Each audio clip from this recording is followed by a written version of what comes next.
if they went to work, they wouldn't be on Clubhouse. So that's really what we get a lot of. Hey, real quick, I'd like to give a shout out. Good morning, Mo. Audience. Yeah, I'd like to give a shout out to an audience member, our poop emoji Anon. Oh yeah, welcome, poopy. And then also, I'd like to give a shout out to Love Crypto for trying to engage us into some kind of scheme.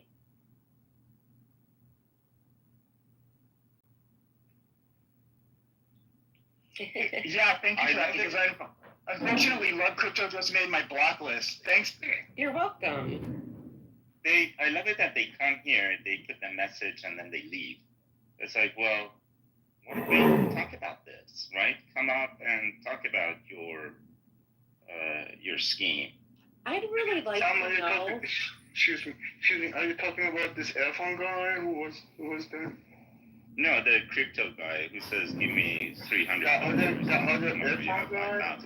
Just for your info, that other earphone guy is the one that usually comes to the rooms of Ben and us together and mobs me then around the Iranian rooms as an American spy. This guy earphone Bob, whatever he was, he's blocked by Ben and banned by him from the room. And he went there and told to the Iranian people, Piruzans told the Zionists to remove me from the secret room. I mean, really, like, you know what kind of it is for Iranian, so being called as a spy for Israel. Now they are arresting a lot of Jewish and Baha'i people, Afghan people of minority, and now be like a Gestapo and middling around other rooms and shout it out like this. Sturmabteilung. This is why the Anon thing. I kind of wrote a comment to Clubhouse, but I guess they don't read those comments. That by having that, in Iranian rooms, people have. Spent a lot of time figuring out who are the government agents and who are not, to identify problematic people and spies, etc. By putting this Anon thing, they have basically eradicated all of that work. So now Anon people can just come into rooms like government agents and spies can come into rooms as Anon, Danny, and nobody knows who they are, and you can't kick them out. That's horrible. That's normal. If there is no somebody who's watching you, this is the exception.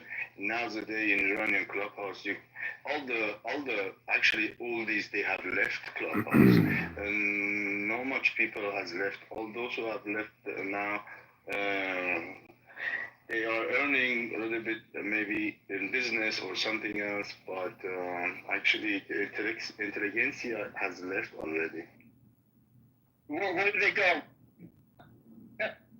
I mean, and so when you say the intelligentsia is left, preparing themselves, maybe on the more private level, to be in contact with a more private level, and preparing themselves for leaving the country. We are a country which the sky is occupied. We are not the superior on our airspace. Imagine you're living in America and Russia have your airspace. What do you feel? This is not a country anymore. You are kind of not in the rule of your own.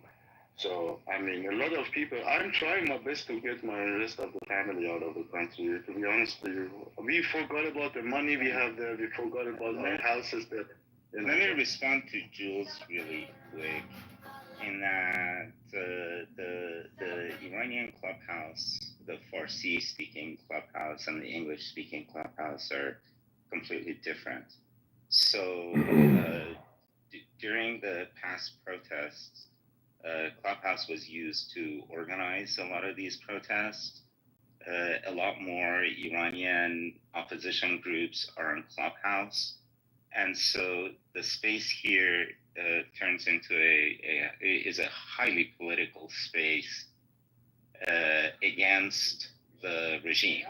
And so, yes, the agents of the regime are in Clubhouse to see who inside of Iran is saying what.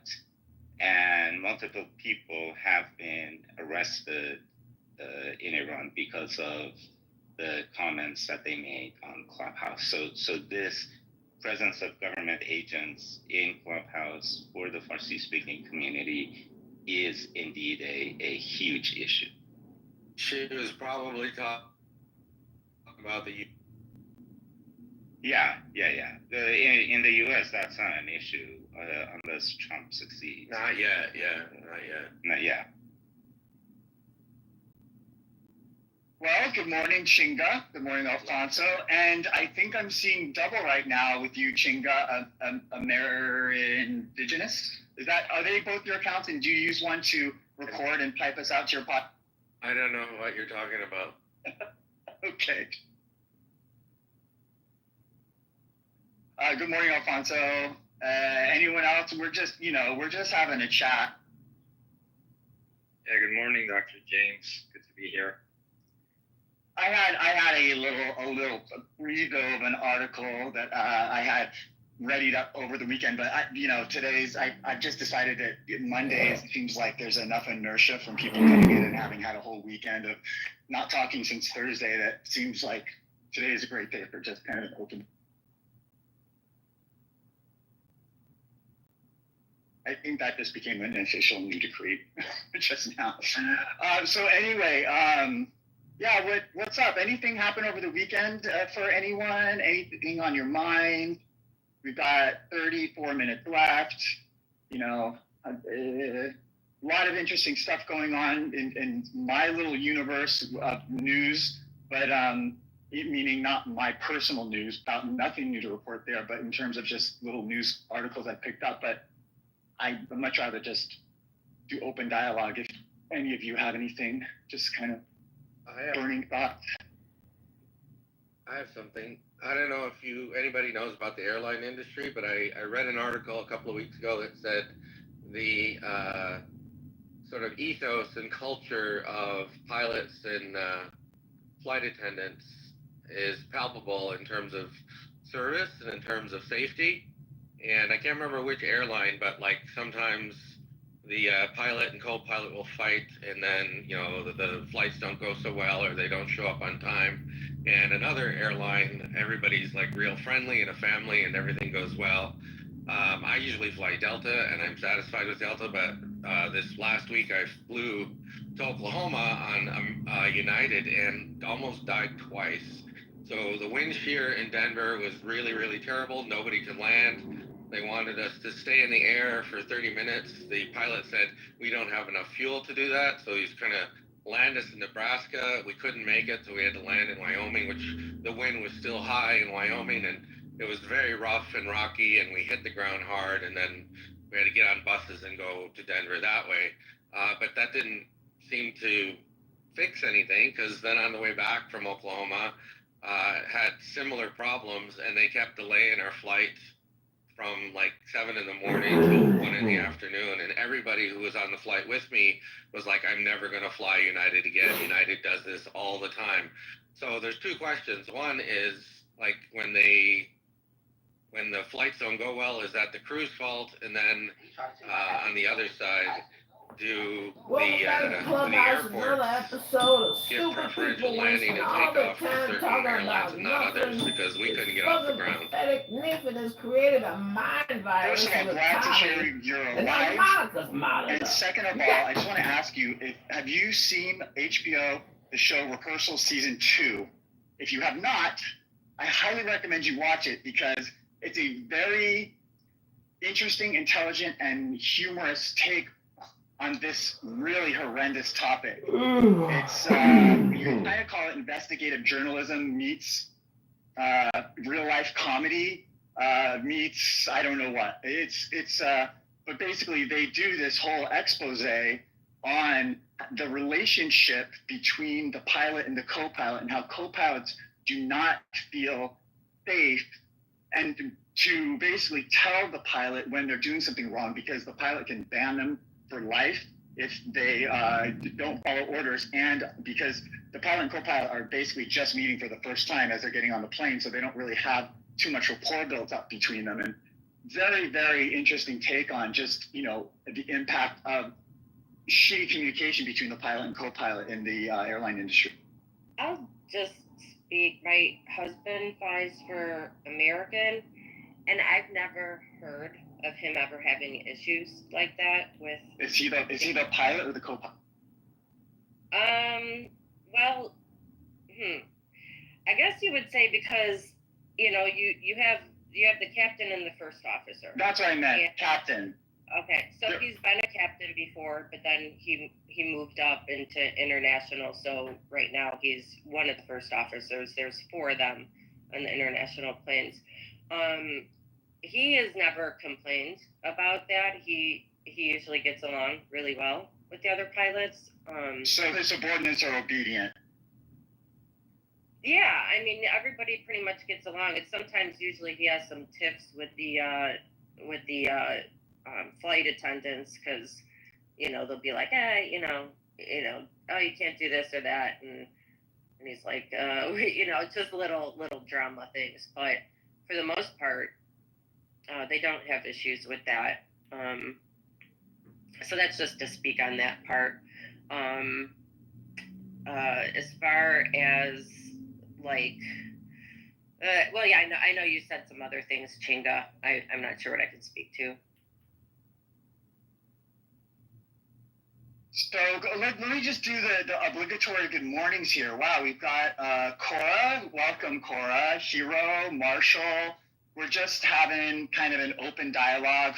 So, clearly you could talk about anything you want at this point. It happens to be that I was commiserating with Chinga nearly dying on a United Airlines flight, and then I shared about this docu-comedy I saw on HBO called Rehearsal, which is season 2. They kind of get into this topic, and they highlight this communication issues between the first officer and the captain on these commercial airline flights, where the co-pilot, the first officers, just don't feel safe to essentially tell the pilot, hey, we're about to crash, and they're supposed to feel comfortable to take over the plane if need be. And they show all these examples of where this has happened through reenactment, and it's pretty scary. I mean, it's an interesting thing that they've potentially.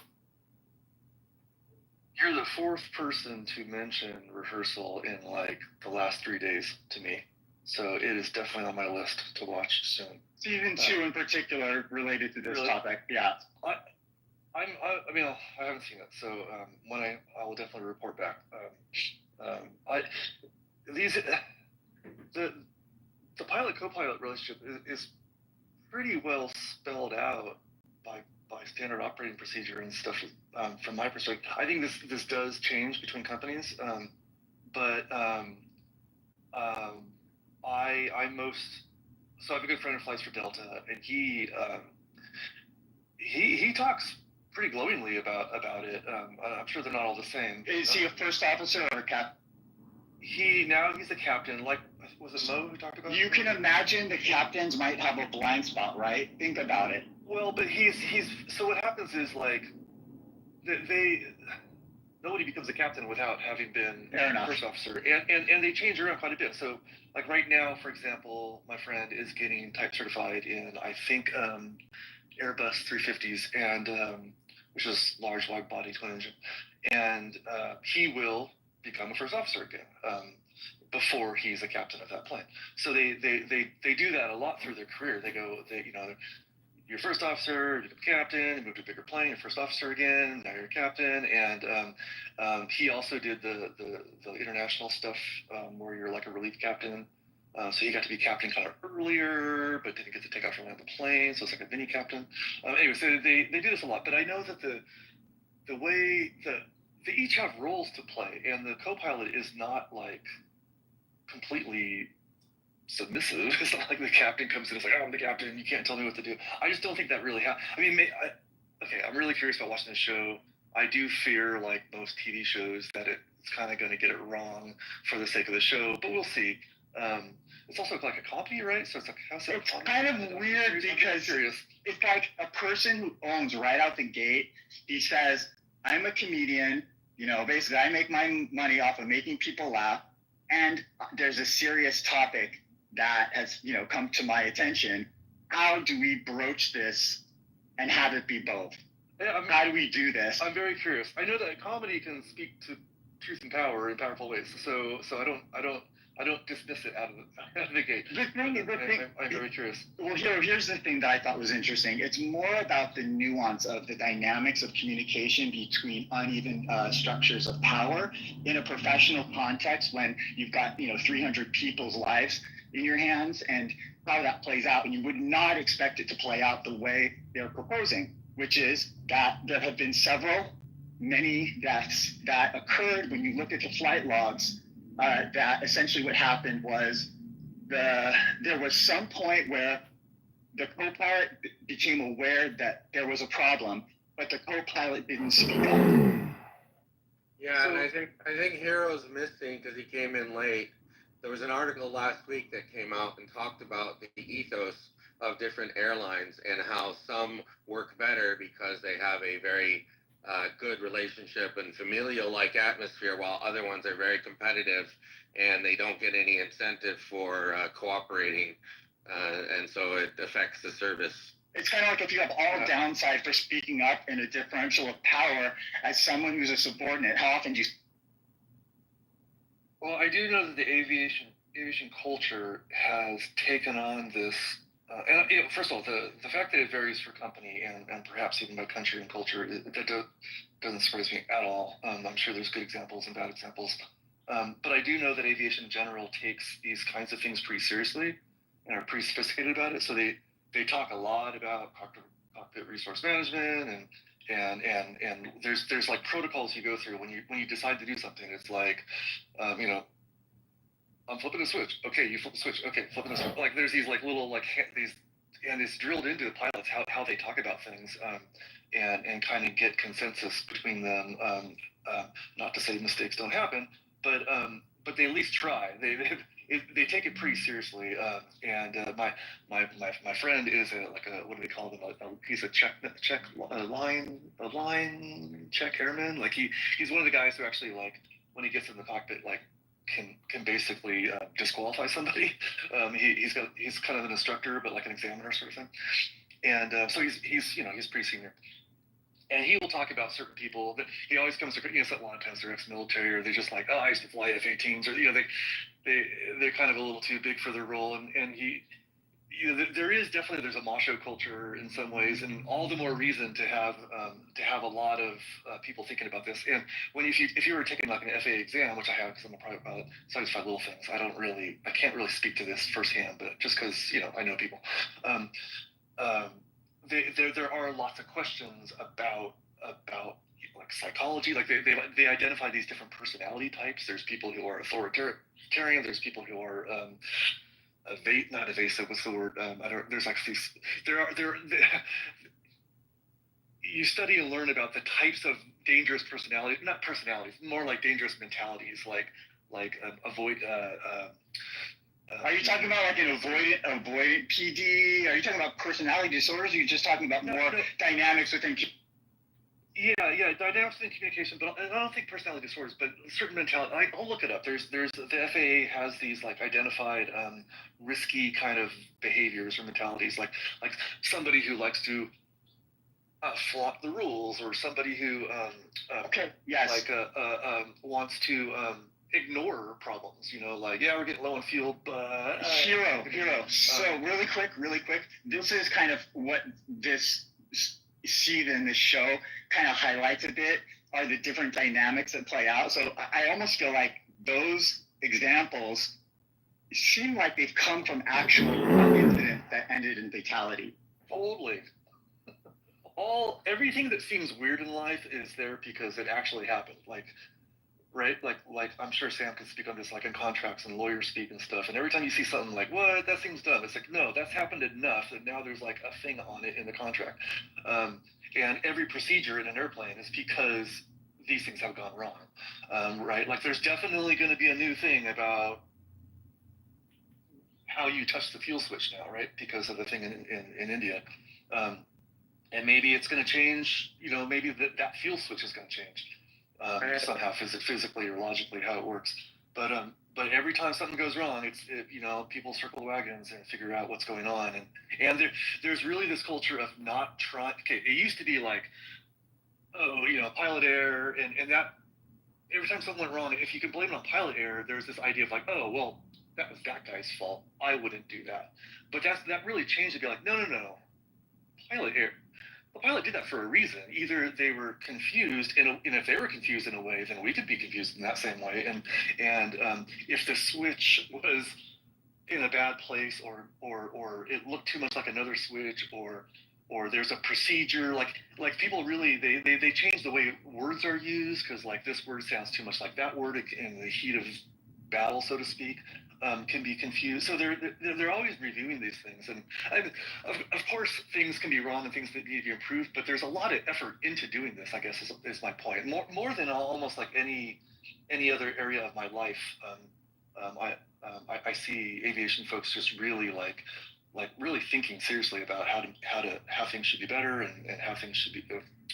That is good to hear, by the way. That is encouraging. Anyway, does anyone else have any comments? And Shingo, you're on mic. I was going to add another wrinkle. So I appreciate the flight attendant and the pilot's honesty, but they said the plane, so I do short hops to unpopular cities, right? And Delta never had a problem, but United, they use these older, poorly designed planes, and that's what the flight attendant said. This plane design isn't that great.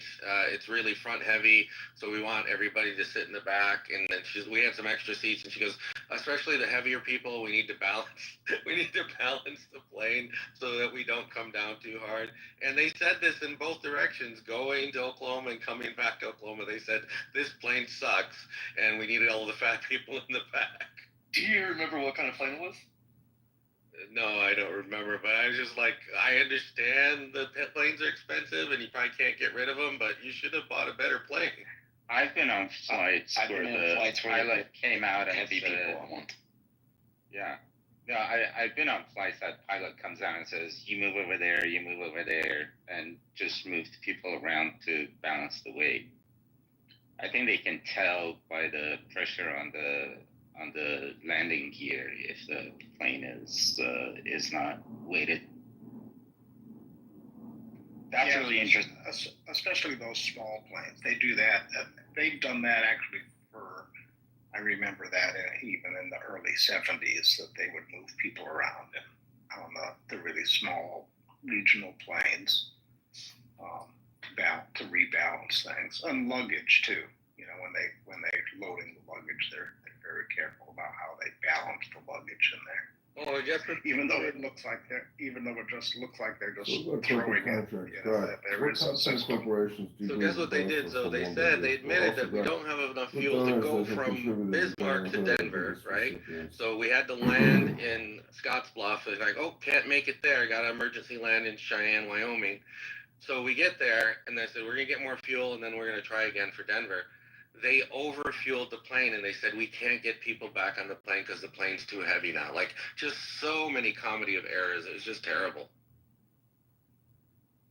I found maybe it's just that because of the internet, we hear about it a lot more often, but the turbulence,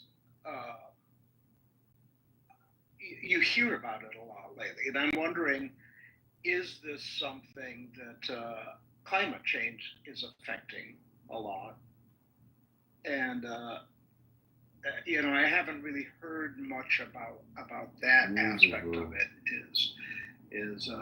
Is climate change affecting, especially the upper atmosphere, the 30,000 feet stuff where these planes are dropping 10,000 feet.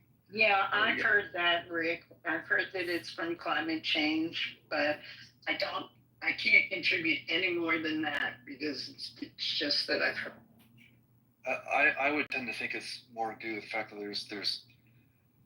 there's just more flights into a lot more area. Like the model has become much less like the spoke model, where you have major hubs and for a while it was like bigger planes into small hubs, and the industry changed to smaller planes into many hubs, so it's way more distributed, and that's why you're seeing flights into smaller and smaller airports as populations kind of grow up around those airports. But yeah, so there's a ton more flights than there used to be.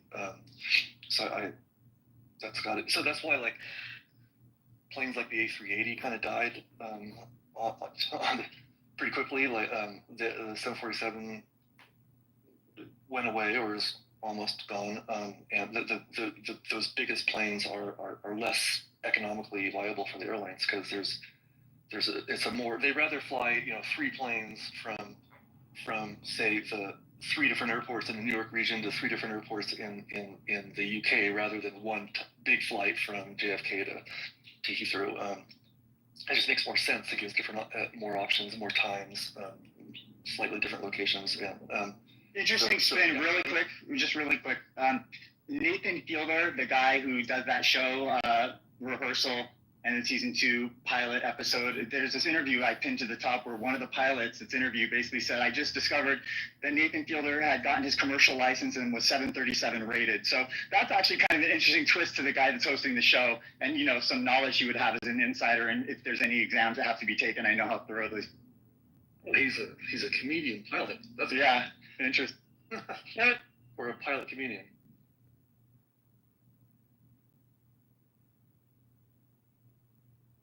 Well, no, please go ahead. Sorry, I as far as the question about whether like traffic control gives preference to certain airlines or something, I don't think that's a thing. I think they get their flight plans, they're scheduled. There is a timing thing sometimes. So if you have a bunch of planes stacked up, which you don't get that very often anymore. Like it used to be a thing where you'd be like, we're in a holding pattern, and now with GPS and stuff, it's what you navigate direct to all the time. You don't have to go to this place, to this navigate, to that navigate, to that. It used to be kind of like connect the dots, and now it's like you take off and boom, go straight towards something, unless you have to avoid weather or terrain or restrict areas or whatever. So there are a lot more direct flights, and it's true. And now it's like if you're going to have to divert to a different airport, usually they do it earlier. You don't fly to that airport, do traffic patterns for an hour, and then divert. Usually it's like, well, I mean, it does happen because of weather, like you're talking about, like crazy turbulence, crazy stuff. But that, to me, that's just like, that's nature getting in the way of us having a good time. Because we have high winds, we have it's actually hard to land planes in high winds. It turns out. I love that that's still true. One thing that we don't have holding patterns anymore like we did before is not because we're using GPS. It's because airlines have figured out that wastes a lot of fuel. So if you don't have a landing spot in the queue at the destination airport, you don't take off. So you basically take off when you're assured of a spot in the queue. It's true, especially for shorter range flights. It's called flow control. So they will delay your takeoff until you fit into the traffic. They have it a lot of like more regional airports. Like I don't think you're flying across the country, that'll affect you because you still have a lot of like time to correct for when you arrive. But if it's so short that if your flight is so short that you're going to take off, go there, and land, like your landing time is pretty predictable at that point, and they will alter your takeoff for that. It's pretty logistically dialed in these days. But it's so dialed in that when things go wrong, the wrongness gets cascaded through the system. Because the time slots are way tighter than they used to be. That any like mess up of that like fucks everything up, and that's why you hear about these like the entire Northeast, or sometimes you're waiting for a flight. It's like why is it delayed? Oh, there was this mess up back in Atlanta. We're across the country from Atlanta. Well, yeah, but that delayed this flight, which delays that flight, and all of a sudden everything's messed up. But partly that's because things are so freaking dialed in on a good day. Yeah. Well, let's walk together. 12 minutes left here. Anyone else have any comments? Maybe someone who hasn't spoken.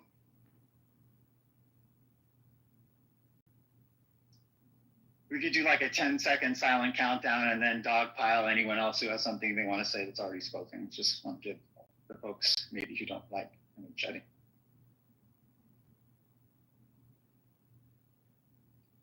Well, we've offered the plate. We've put out the delicious dessert. You can take it. I'll just say it's interesting because this whole, airline stuff just really was popping in the chat. There's so much everyone can say about flights and everything. Yeah, please do. You've got 11 minutes left to get it. How about that airline food? Dude, Airways actually has decent food on their flights. Well, I have to say, Osiris, the Scottish Terrier, Lord of the Underworld, a buddy of mine, right at my ankle right now on a walk in Berkeley Hills. She hates flying, but she always finds a way to sneak on the plane with me, and I'm that guy. Some of you may love me, some of you may hate me, but he is on my lap as often as possible, and then I have to keep putting him into his little thing under the seat, which, I mean, let's be real, he can barely fit into. And so I have all sorts of little techniques I use to hide him. I make Drake tents over my head, and we hang out in the tent. We do all sorts of things, but we've gone to Mexico so many times. He's been on so many great vacations over the years before the pandemic. Things have been a little bit thin since the pandemic, but I don't know. I'm very thankful for air travel that doesn't kill me. Let me just throw it out there. So, thank you for your service, pilots, co-pilots, captains, first mates, and I also travel with my dog everywhere, but she's a service dog, and so nobody hassles us at all. She usually sits on the floor, but she'll come up in my lap if I'm getting like anxious or something and do like pressure therapy on my chest. And the flight attendants and everybody seems to love her so far. So she's a very good dog. What kind of dog do you have, Carl? She's half Boston Terrier, half French Bulldog. She weighs about 24 pounds, and her name's Birdie. Well, I probably would love that dog too, because I love all animals. How do you get them through the security? She actually, you have to, when you're going through, you have to let the dog go before you on the leash. And generally what happens is the TSA agent on the other side will like take the leash once she gets through, and then you have to go through right after. So it's like one at a time. Yeah. Is it true that Italy is more dog friendly? Because if that is the case, then I feel like I want to bring Osiris to meet my ancestors, or at least half my genes ancestors, and I think he would have a great time.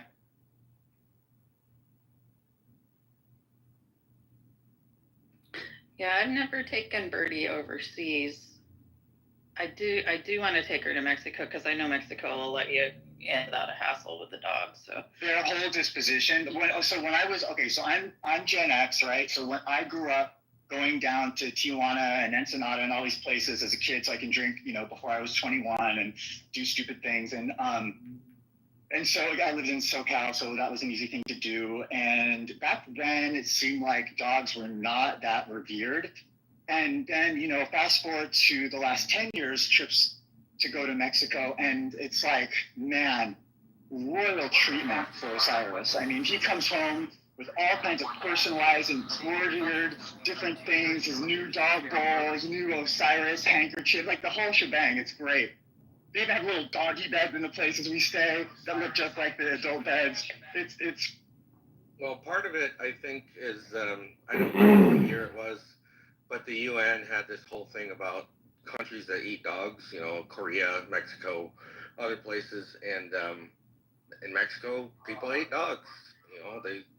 Chihuahuas were bred to be the chickens of the Aztecs, right? And so it got really pejoratized and culturally not cool. So then all of us, and Mexico actually made a law, I think it was in 21, that says there's no legal way you can eat a dog anymore. So I think that's the whole cultural attitude, is trying to satisfy the British old lady who loves her dog so much that she'd clone it in Switzerland. Probably also the travel industry too, right? Because there's a bunch of nitwits like me that love to go everywhere with their dogs, and that's not going to change. So I could imagine losing a huge swath of your potential clientele because they're a bunch of,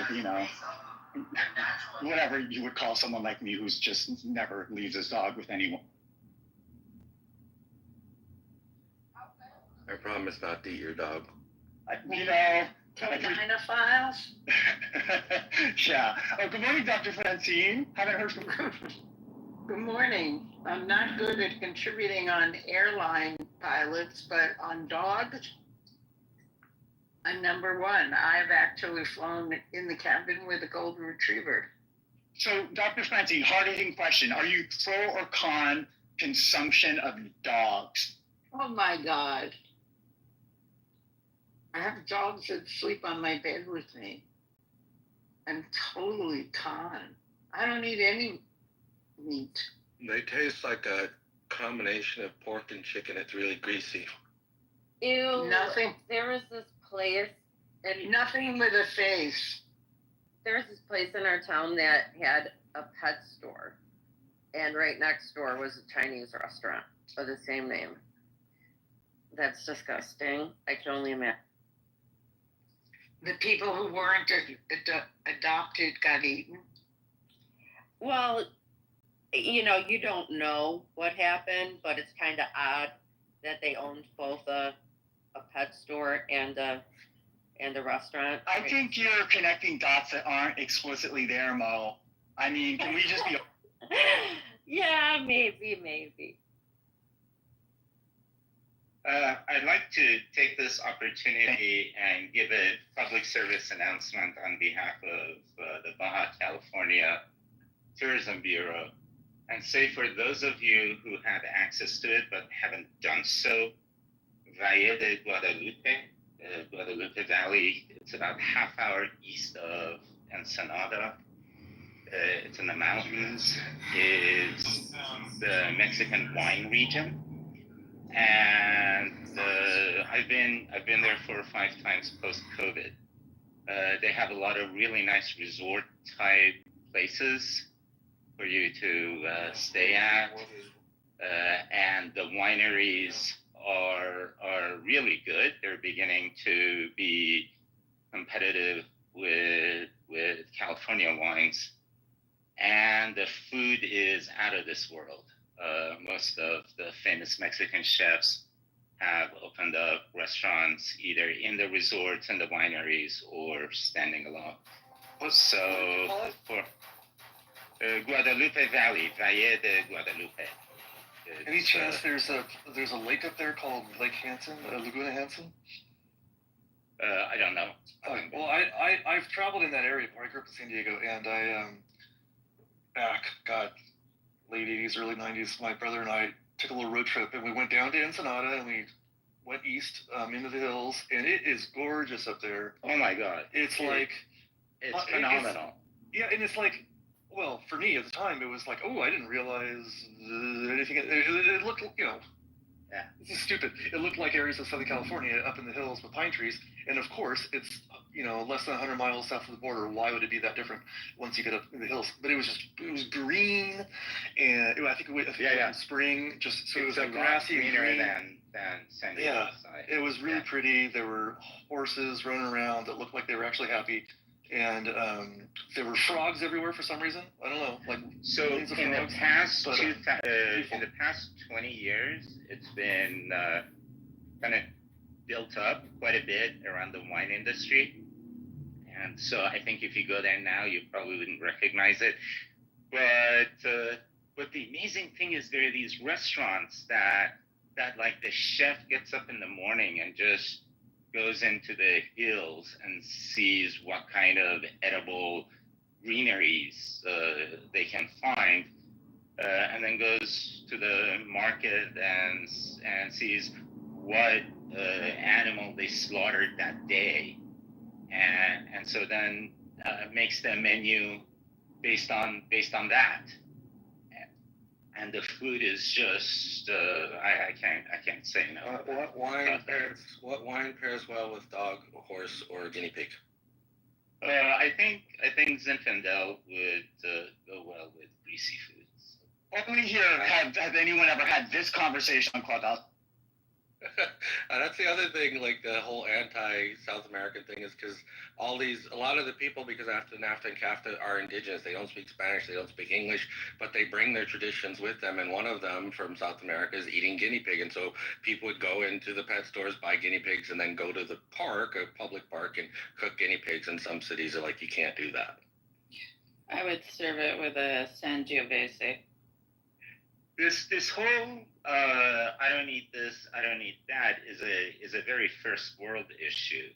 It's like the rest of the world, you eat whatever doesn't eat you first. The local festival if you anymore. can find it. We're not talking to our neighbors, and I'll tell you this one story and I'll leave. Where I live, there's one road in and out. Because it was at my city council meeting. If we lose that road, guinea pigs and have I'm in been a very eaten populous part of California, one of the richest parts of the country, they're going to have to airlift food in. Staple and Just think about survival that. food In 2025, Africa to prevent people from I'm sure starving this is true because elsewhere. they don't take a If we lot don't of have space. second You can roads have where them I in live, your so house there's with you an to earthquake protect or them from something, there's no way thievery, there's going to and be food on they shelf grow for very this week. fast and That's then enough all for sorts some of people food. to So die. they've And that's what I'm exported saying. the tradition of eating guinea I'm not pigs trying from to be the Andes to Africa, and it saved a bunch of lives. Yeah, that the Last Supper. Where is it?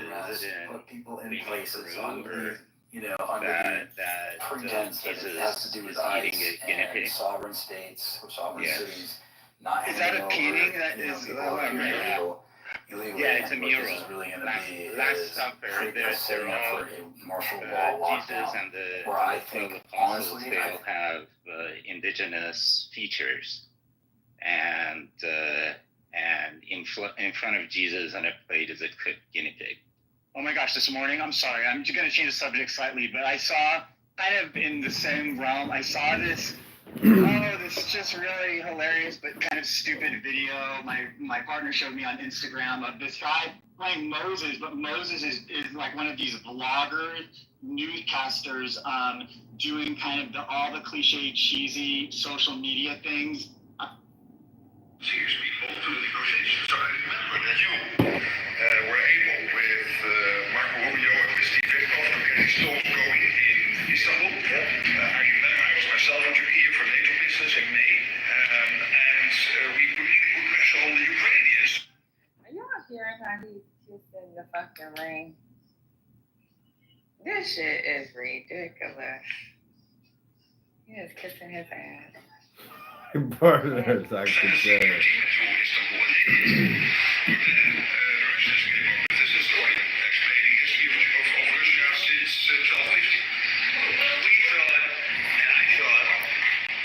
We should have had a deal done a long time ago. But it just keeps going on and on and on. And, every night people are dying. A lot of people, a lot of Russian soldiers are dying, by the way. And a lot of Ukrainian soldiers too. But a lot of Russian soldiers die. 100,000 Russian soldiers since 1st of January. Since January, 100,000 Russian soldiers dead. So if anybody is in Moscow listening to this, again, 100,000 dead Russians since January. This is what President Putin is doing at the moment.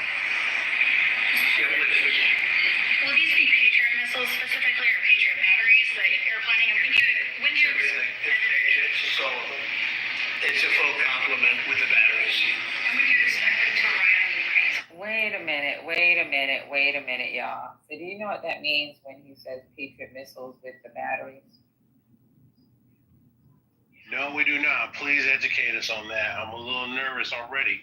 So a battery is a unit. It's soldiers. So you mean bodies, like bodies that we were promised not to put on the ground. These are from bodies. Unit with the batteries. Let me see if I can go back on this. This is a live feed.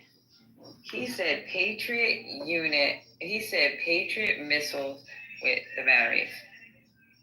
Okay. Play this again. Specifically, or Patriot batteries that you're planning? And when do you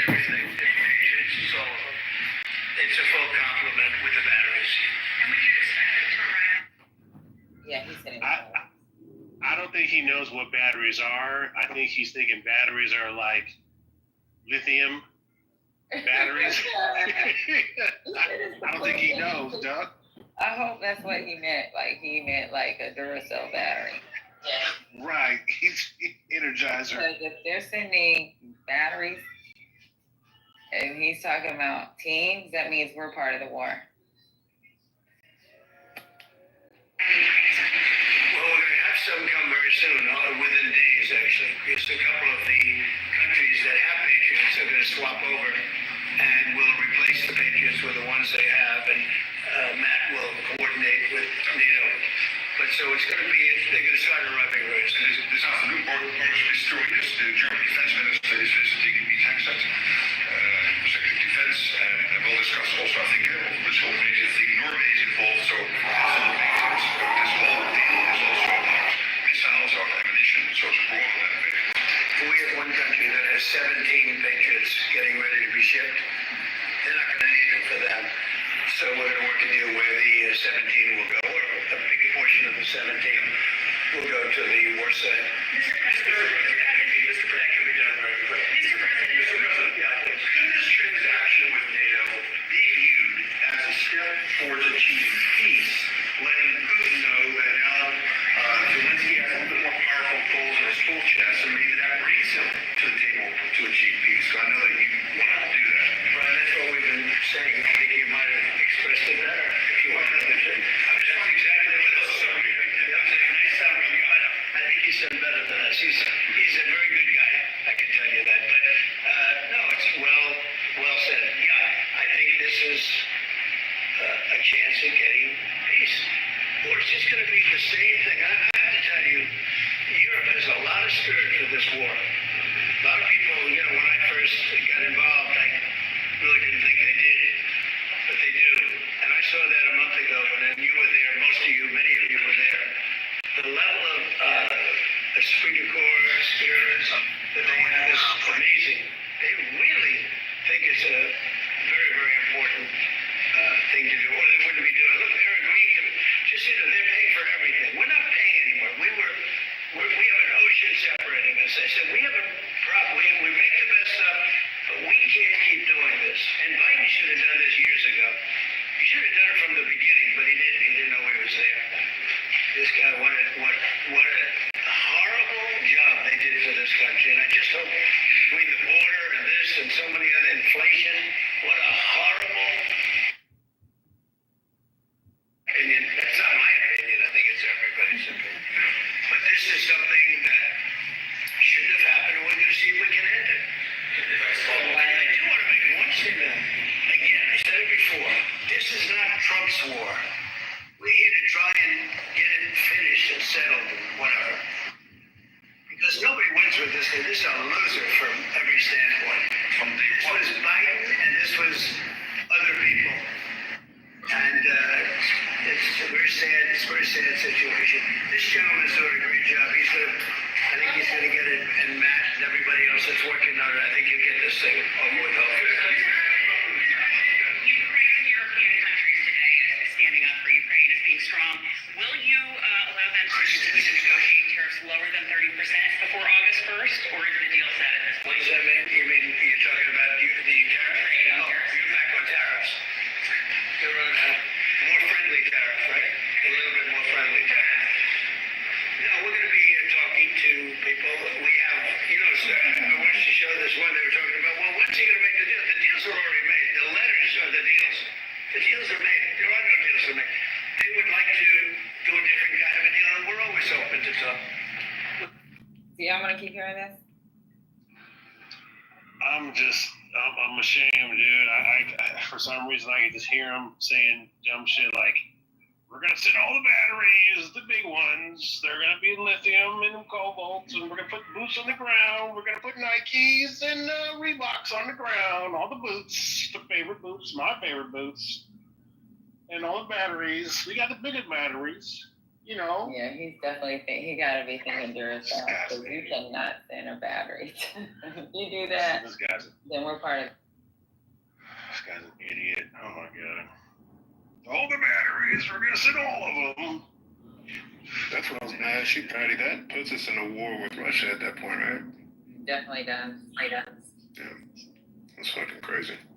He just Can you said, tell us bro, something like, about? nobody checks this?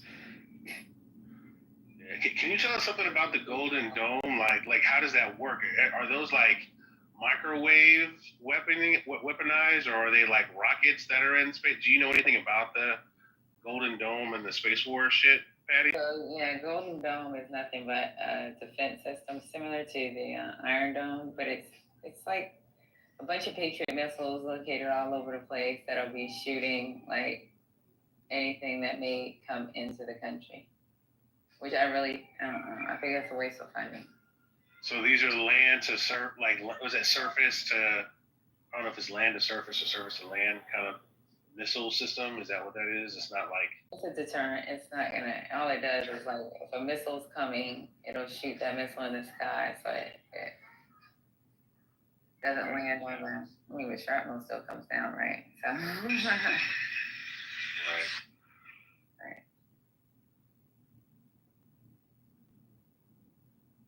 It's a waste of money.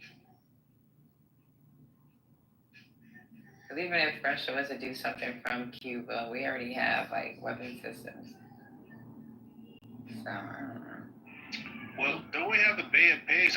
Isn't that kind of like loaded anyways? I mean, like if they shoot something off, like not the Bay of Pigs, like the Guantanamo Bay, like they'd be able to launch from there, right? I mean, they could watch, but Guantanamo Bay is not for that. Something else. But we have Southcom that's in Miami, which they should be collecting intel. We have freaking, we got bases all over the place. Isn't there a base in Puerto Rico or something? There's something in Puerto Rico, right? Used to be. But we do have like a team that may be out there that assists with their guard units.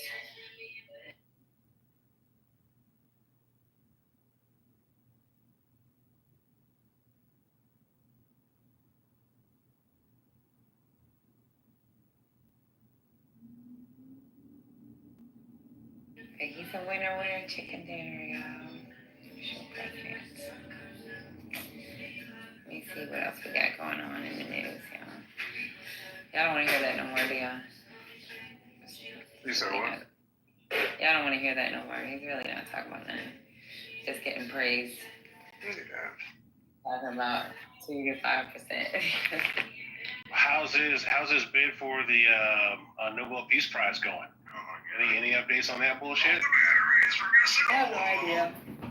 Yeah, I don't know if. I don't know. I don't know. You never know. I'm just being sarcastic. That's just never gonna happen. But I'm just being sarcastic. There's no one gonna nominate him. So except BB, that's his only buddy in his pocket. So. Is there anything happening on the House side or on the Senate side or on the Supreme Court side? Those are always hot areas. We blocked Samoa. He ain't even supposed to be in here. Okay. I ain't gonna remove you yet. What? I'm not supposed to be in here. Yeah, I had you blocked. I'm blocking people when I screenshot, but I need to go ahead and go back to my block list and start blocking people back. Damn. Just to be nice, because it's not my room. Why are you doing this? Hey, how you doing? I'm gonna send a screenshot of this on my block. I am not doing this no more. I'm unblocking people. Once y'all block for life.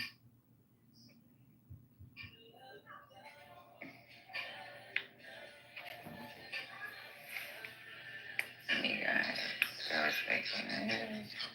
See what else they got going on.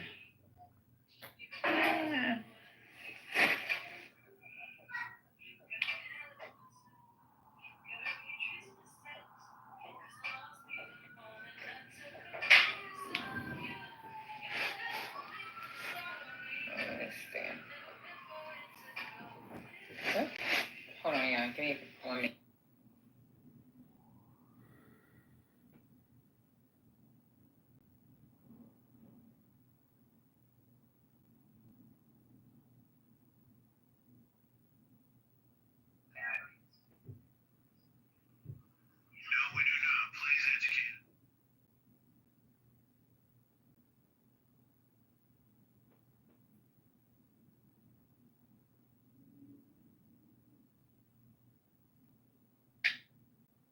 Grand rising to the room. Okay. It's Grand Rising. It's better than a good morning. I don't know what about morning is good. You got that right. Not these days. Ain't nothing good about waking up in the morning. I just wake up in the morning and the first thing I say to myself is, what the fuck else happened? I think you're talking about the other morning. So, Simone, how you feel about this big, beautiful bill and the deportations? How they're going about the deportations, at least? I think that shit don't look good. Mm-hmm. That shit don't look good at all. They need to be a little bit more coordinated and know exactly what they're going for, but like with actual citizens and shit being mixed in it, I think that's just stupid. The guy told you exactly what he was going to do and how he was going to do it. Exactly. Verbatim. He didn't leave anything to be discussed or anything to be questioned. He said he was going to take everybody out. Everybody. At one time. No, that's not what he said. He said he was going for the criminals. But you know, the thing that's really irritating is he classifies criminals as people that cross the border illegally.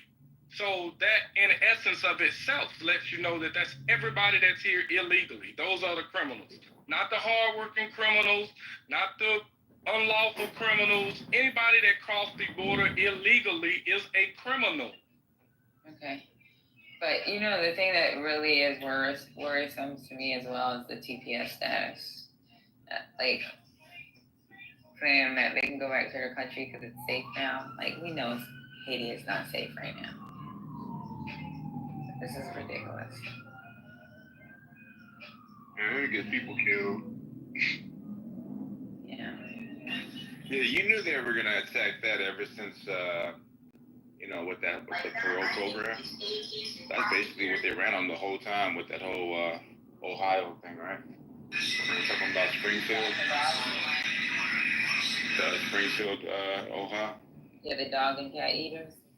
Oh yep. So they had to move on that because they made TPS a big thing, a really big thing.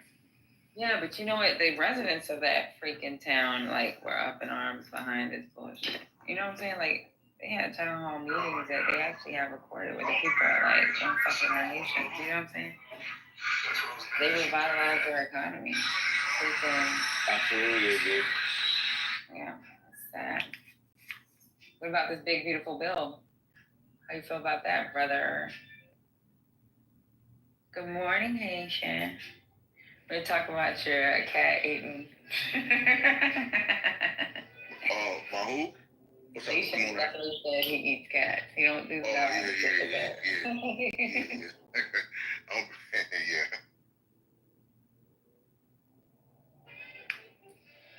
But Simone, what you got to say about this big, beautiful bill? Y'all voted for this, Samoa.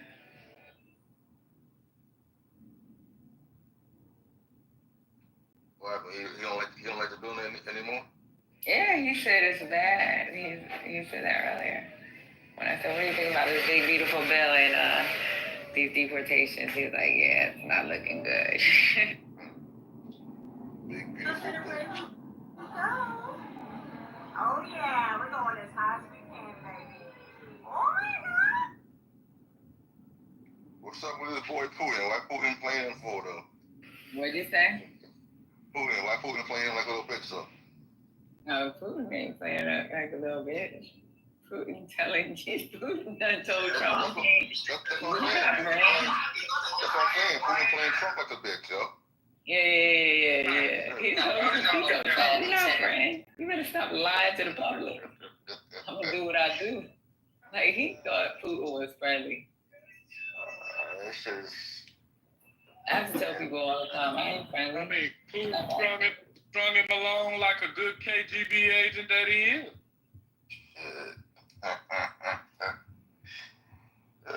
Man. You got to remember, the guy was the head of the KGB. That means he was the best agent at the time that they had. Yeah. Putin wasn't all that up in the KGB, man. A lot of that fucking fabricated. Trump is an idiot. Trump is an idiot bottom line, that's what it is. He just Has being nothing to do with manipulated. communicating. You said Putin was in the kid. He said he wasn't the head. He had a high level. Say that again? He was a goon. So there's a lot of Russians here. Do you think that he could activate some like Russian kind of like cells out in the States? You think like that's a possibility? Like they got cells out here? So if there are Russian agents here, they have people that they could play in pawn, just like the U.S. can do with the Kurds and the PKP and the Hamas. They can play agencies or agents just like everybody else. They won't do it themselves. They have sleeper agents, but they may not be Russian sleeper agents. Yeah, right, that's true. They control vast swaths of land in Asia, vast swaths. Yeah, are you able to hear me now? So what I was saying I said Putin was never the head of the KGB. Okay, so he never was the exact head, but was he a higher up at the KGB? Did he have a seat at the blackboard table? What is $17.99 worth? Running operations, handling agents, shuffling paperwork, operations, operatives. Did he have that kind of level? A fucking third grader running 11 agents today could run tricks around Donald Trump. So it's irrelevant of you saying he's fucking dismissed to a big CIA agent. That's my only point. It doesn't matter fucking Putin with a fucking custodian somewhere. Trump is a fucking idiot, period. I give it like a 7 out of 10 though. He definitely is an What is idiot. $17.99 All you gotta do is give him some niceties and let's go. Okay, look at that. tell him we got you on the back end. You don't care about the country. That's it. You got some young underage girls who are looking close, barely legal. Right, and do a dance for him, shake your hips, and he's good to go. You know, some nasty female that works in the adult industry that let you sleep with her unprotected, you know, while your wife's giving birth, you know. Shit like that. Get some.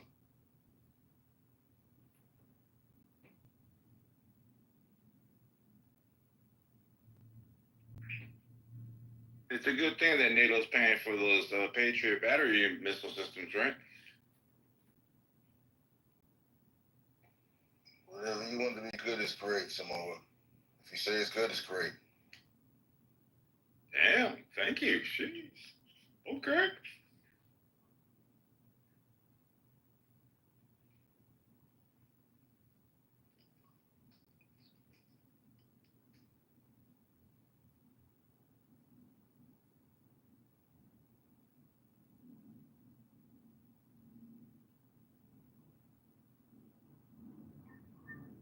What's up with Xi Jinping? I heard that he didn't. He refused to go to like some summit because he was thinking it's just getting too real right now, and he decided to withdraw from like one of those summits. You guys hear about that? No. Even he's like second guessing shit now. So I gotta find the article. I was reading it or listening to it yesterday. It said that he didn't go to one of those summits, basically because he said it's just getting too real even for him. So, but we haven't heard anything about him in a minute, other than him giving some jets to Iran. I don't know if there's anything else he's probably going to end up giving. Did he give it to him or did he sell them? I don't know. I'd have to Google it real quick. But yeah, we haven't really heard from JJ's. You said something about it in the article about what? Yeah, I gotta see if I can try to pull it up again. But he decided not to go to one of those like summits where all those leaders were at and stuff because basically shit was getting a little too real for him. He didn't feel safe. He said it's too hot on the block. Too hot on the block. But you know what though? I mean, for him to say that, I wonder if he's feeling like, is it that there's foreign actors or is that his internal people? He feels like they may be trying to get him out because I know that there's some dissonance there that you know, I don't know. I don't want to say that people are trying to take him out, but I know that there's maybe less of an appetite for him moving forward. But they're just tolerating it. So at least that's what I heard. Let's see here. Xi Jinping. I don't know how to spell that shit. It's put China's leader. 9 out of 10 summit.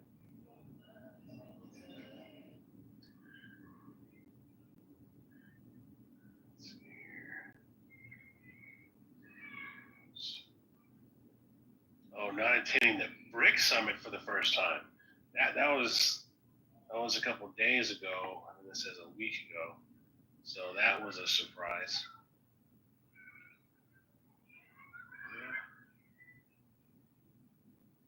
He's one of the head dudes running this shit, so him not showing up is Yeah, that's a problem. that's a big deal, yeah. Let me look this up real quick. Yeah, I got something from CNN. It was July 5th.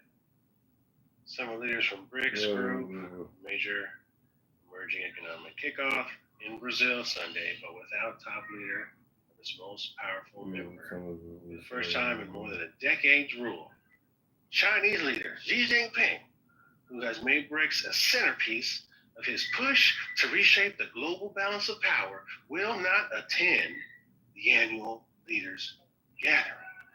So I actually found a clip. Seems absent. Yeah. Well, play it out.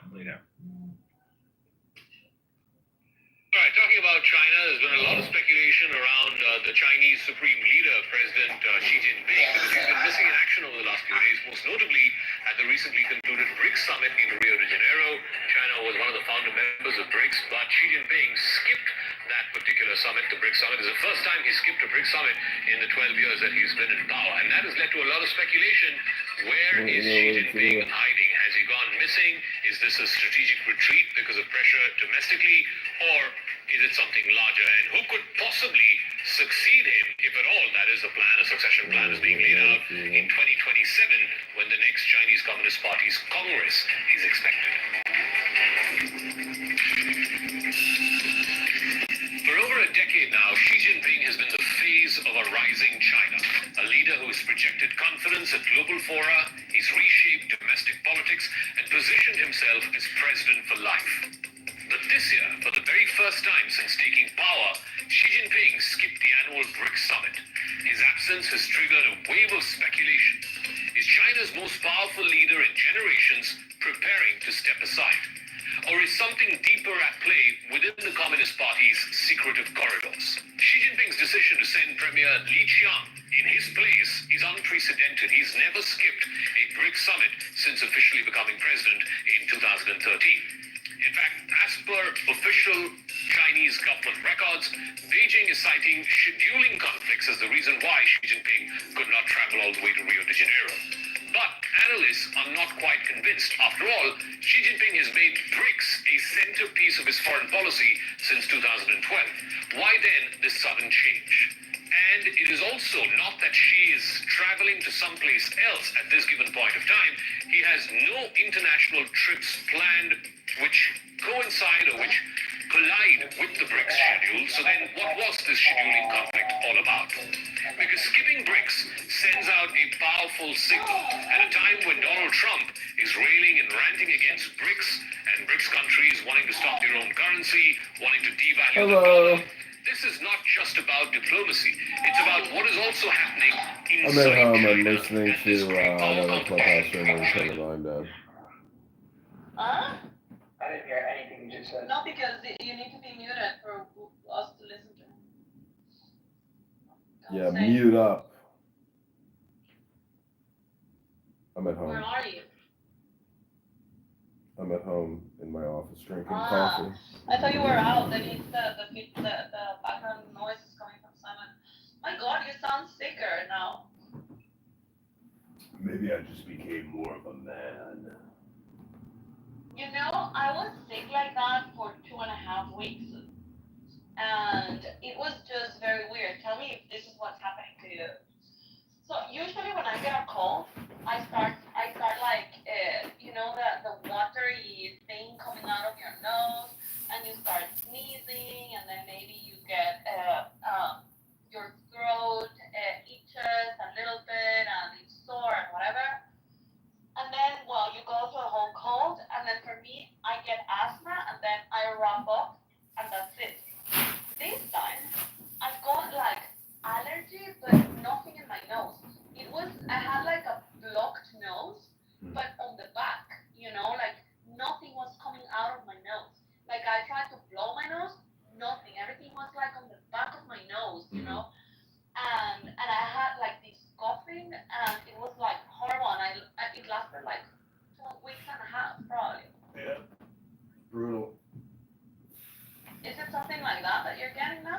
I'm actually like out of the cold now. Like this is the like I still had a little sinus this morning, but overall like my health is back to like 99%, 90%.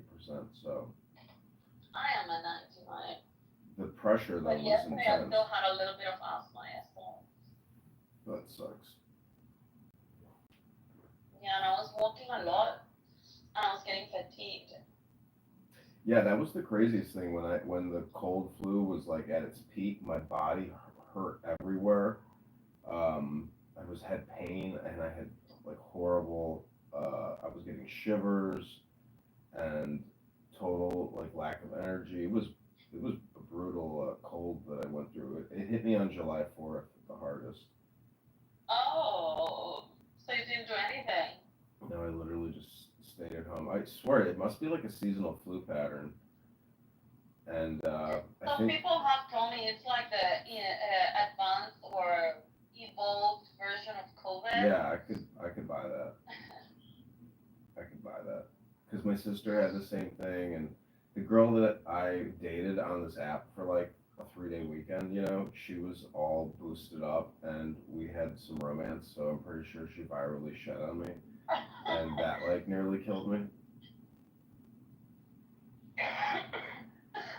Yeah, my sister also got sick. Yeah, but it's everywhere. Like, I'm in Switzerland, my sister in Guatemala, you guys in the US, and everyone has been sick. Even Simon was sick before I was. It's just everywhere. It's like a virus. I don't know. I wonder if it is like COVID-19. For me, it was like hay fever, but then after I got the hay fever, I no longer can taste or smell anything. Yeah, me too. That's exactly what's happening to me. Well, now I can taste a little bit more, but I can barely smell. Like only very strong smells, and I have to intentionally breathe in order to feel them. And I am out of the cold, but it's just not back to normal. I don't know what happened.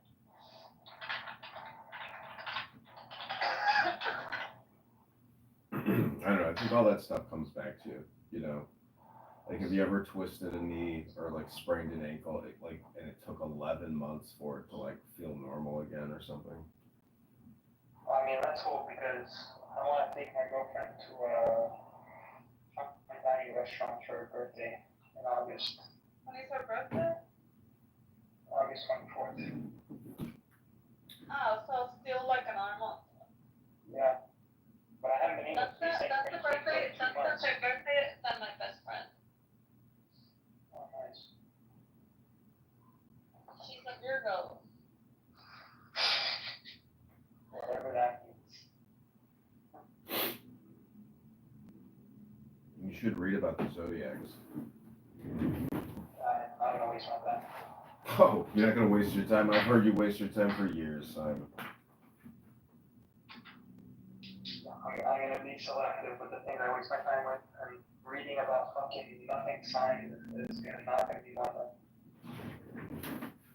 So Edmund, I received a course of AI during the whole weekend. It was like 15 hours between Friday and Saturday, and it's amazing the stuff you can do.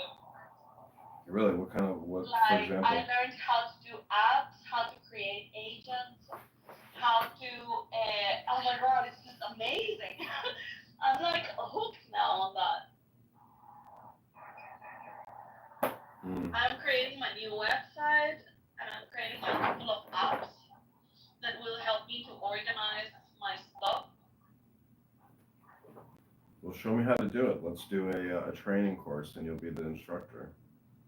Then it'll help you learn even more. But it's really amazing, all the stuff that you can do.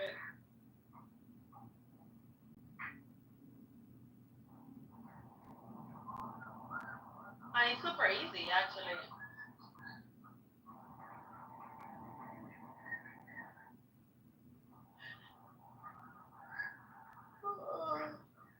If they have the course again, I'm gonna send it to you. I got it for free with a code. Usually it's like, I don't know, $400 or so. I just got do you use Shopify at all? No, not because I don't sell anything. do that now. I have to Hey, set my up my friend. website or a landing page for my product. I have to hook up my Facebook Pixel to my website. No, I've never used Shopify because I don't sell stuff. What's up, niggas? Yeah, What's what up, a nigga? racist. What's up, nigga? Find it. Oh my god, the homophobia and racistophobia. Did you like the Bitcoin guys, my friend? Yes, I did. I thought that they were all. I actually really did. I thought they were all smart and very funny, and I liked the guy Hodl the best. Hodl. Yeah, he's British he's version very or the regular? popular. Yeah, he was cool. He was a cool guy. He's very popular on Twitter and on like podcasts and stuff. If you look for him for American Huddle, you'll find him. I mean, you do realize that anybody who's actually doing what they're doing here, or even having very long form conversations here, like, it's a total waste of time. And the fact that, like, they're not even creating a content or a podcast or something, it's like, it's basically, it's got to be therapeutic. I think that's probably the best way to frame it. But it's like bad therapy. So you're saying Bitcoin is bad? No, what I'm saying is it doesn't matter what the topic is, because what's happening here is communication exchange, and so the topic is irrelevant. Most people want to just get what's off their chest. That's very true. I'll talk about anything as long as you guys will fucking listen to me. I wouldn't. I All see. communication is hypnosis. Yeah, I think you could say all communication is spam. That's like probably All a better way to communication is projection. Yeah, it By happens a lot definition, here. it's projection. What the heck are you seeing, Steve? But I call this like decentralized friendship.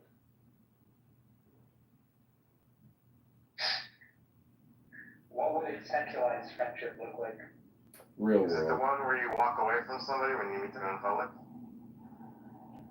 No, that's called being rude or being an annoying person. Oh, no, you're annoying and you're rude. What's a centralized friendship? I'm confused. You mean because I'm on a family vacation, I see some random neo-Nazi at a gas station who wants to talk to me for 5 minutes in his old jalopy? I mean, what's 5 minutes? And you talk for hours on Clubhouse. You can't give them 5 minutes? Exactly. Well, that's the point. It's like, well, first of all, we were going kayaking and we had an appointment to go pick up our kayaks. So, David, just go get your bottle of vodka and just shut the fuck up. Why are you telling David to shut the fuck up? Because Yeah, that's not nice. Because he's sitting there wasting our time about a gas station encounter with Diego, aka Roberto. What? Docs.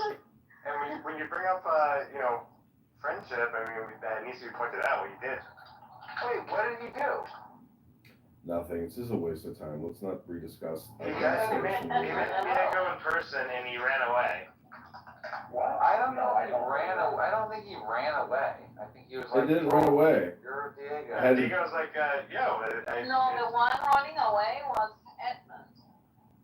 No, Yeah, I wasn't like running he away. saw him in person in real life, and it was like after hours of talking in Clubhouse. First of like, all, let's hang out, and he ran away. First of all, let me finish this by saying Roberto's is the rude bitch here. He didn't even get out of his car to stand up to shake my hand. He just sat there like a fat ass in his car with his Nazi bride wife while she looked the other way, and his kids sat like robots. So let's just put facts as facts, and I'll describe the situation accurately. But didn't he meet you like in a stop or something? Like how was he going to get out of the car? Like he's in his car. I don't even think he turned his car off. He just was sitting there like a weirdo, and he said, "Hey, Edmund." Did he shake your hand? No, I didn't shake his fucking hand. I didn't even ask him his name because I didn't even care what the fuck his name was. Did you know who he was? Oh yeah, because I knew the voice. I heard his voice, and I was like, "Oh God, Clubhouse in the real world." I look over, and it's an old fucking jalopy with what looks like a guy with fucking dandruff and oily skin. I'm like, "Oh, it's that praxeologist guy, aka the philosopher." and then you ran away. No. You heard his voice. That actually does change things. Wait, dude. You heard his voice and it immediately triggered your brain like Clubhouse? That's exactly what I said. No, that's it, because he called him Edmund, because nobody in the real world knows that John is Edmund. So if John is walking around and somebody calls him Edmund, it would be like if somebody called me trash bag, if I was walking on the street and somebody was like, hey, trash bag, and then I turned around. Well, what if the person that said was Issa? You'd be like, yo, Issa, what's going on? Let's talk, let's have coffee, let's have a drink. You wouldn't run away. You wouldn't run away. Listen, David, nobody fucking ran away. I walked up to the car, I talked to him, I looked in the vehicle, I saw an unhappy wife, and then I left. I assessed the situation, and I left. Maybe she was scared of you. Maybe she was probably like, here we go again with my husband wasting our fucking time. No, I think it's more likely that like Diego is dominating her and he prohibits her to speak. Let's just say, a good Catholic man. let's just say that, I was worried that there could be a Nazi knife in his fucking jackboot, and he was driving like a white supremacist car, and, I just gotta say, his wife didn't look happy, and his children didn't even move. I think they could have been dolls. I don't know. Really? Maybe they're well known, but When maybe they they're well acting behaved. like, they weren't acting like kids? No, they were not. Wow. They're just very well behaved Catholic kids. Caleb, have you met anyone in real life in Clubhouse? Not except the people I already knew. So before Clubhouse? So I know Matt, Rabbi Matt, from a long time ago. Okay. And I met one other guy. What, Norm? No, I've never met Norm in person. And I think on Wednesday, actually, I'm meeting up with somebody in Philadelphia. Tell us who. So Scott, I think Scott and I are going to go to Topgolf. Scott. Wait, the Top Golf in Morristown. No. We're going to be in Philly. In Morristown? Yeah. Yeah, there's no Top Golf in Philly. That's the only one in Philly. But Topgolf is like What day is this, kiddo? Wednesday. I'll be around. I mean, if you want to include me. No, nobody's inviting you. No, I'm saying, no. I mean, you gotta pay for 4. You gotta pay for 6, actually. I'm heading down for 2 concerts, and I need something to do the day Wednesday. Oh my god, you're seeing But wait, fish? okay, I have 2 questions. What's One, up, David? is it Scotty? And second, is it mini golf, Top golf? No, real golf. It's like a driving range. Are you seeing fish? Is it Scott the guy that the Hey Isa guy? Yeah, he's a minister. No. You're thinking like the guy with the glasses. His name is Scott Jones. Yeah. Scott Jones. Scott Jones? He's a minister? Yeah. Oh my god. What? But he's a degenerate. What the fuck is going on with the churches? Everyone deserves the same chance, Isa. I mean, I love God, but I love God and degeneracy, but he cannot be a minister. Like, what the fuck? It's the beginning of a joke. A minister and a rabbi go to Taco. Yeah, you need a priest as well. Well, God, Caleb, if you need a priest, I can pretend to be a priest and come talk. And also you need a sheikh. I need an imam.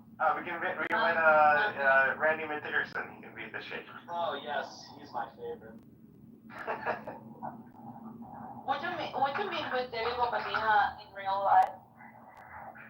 Yeah, I don't see why not.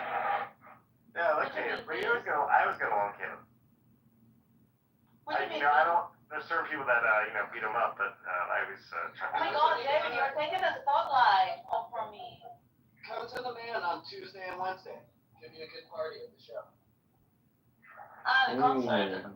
No, but would you meet me in real person? Who's the? Oh my God, David! Sorry. My friend is just a same person. was ever in Zurich or wherever you live, yes, I would definitely live there. Amazing. That's what I wanted. Just thank you. Now you can talk, David. No, I refuse to do that. Would you meet me, Edmund? Chances are that I would rather just actually cancel and then have the clown house meeting, get it out of my system, and then just move on quickly. Wow. I'm just kidding. I mean, I would meet with anybody, anytime, anywhere, for a beer or. Would you record our meeting? Yeah, I'd probably ask you if I can open a clown house room so we can just, pipe it into clown house for clown housers. So we can chat online. Yeah, I think, putting content on here, for people, this is a very closed, network of people, and it's for people who like the app, I think. I mean, because you can go to X Spaces in a room with 1,200 people, never get on a stage, and you really never get to meet any real person. You don't get to engage with people's personalities. So this is a unique app, and it's pretty small. They put a lot of money into this You fucking hated thing. it. Now you're praising it. From a You tech, like it. well, yeah, from a technology perspective, this app is really the ergonomics, the interface, everything is very solid. I had a steak dinner with Issa, and she's very nice and normal, not like some of these other people on Clubhouse. Yeah, I mean. My friend, would you meet with me? Would I meet you? God, I'm in the Matrix. Yeah, would you meet me? Well, if you don't let me talk when I'm not in the Matrix, eventually I end up in the Matrix. Yeah, people are on the move.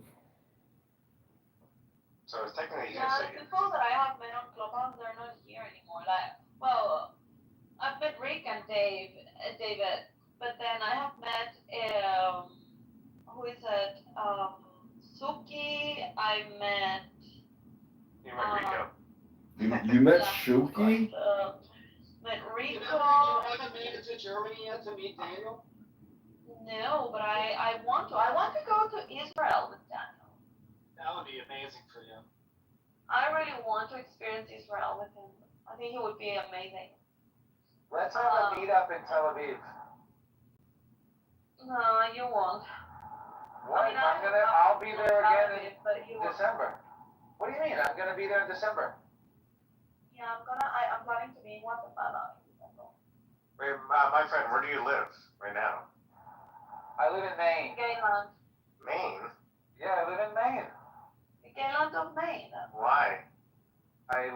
This is where I live. What do you mean? Why This is you where live he where does you his live? basket. I mean, you had a choice. You picked Maine. So David, you're like an 8-year-old child with Down syndrome. No, it's not good. I mean, you could live in, you can live in New York, you can live in Florida, Texas, California, but you picked Maine? Experience. Well, my uncle had a brain injury, and my parents were here. That's the best insult, David. You're like an 8-year-old with Down syndrome. David's a good-looking guy.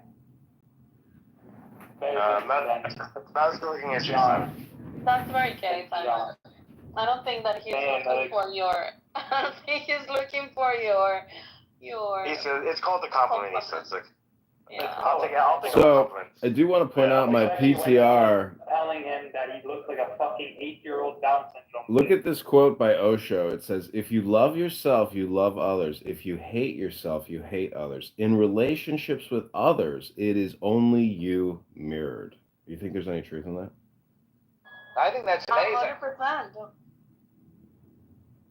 So who on this app? That's why look at all the socialists. They all hate themselves, and as a result, they want to see the world burn. Fuck them.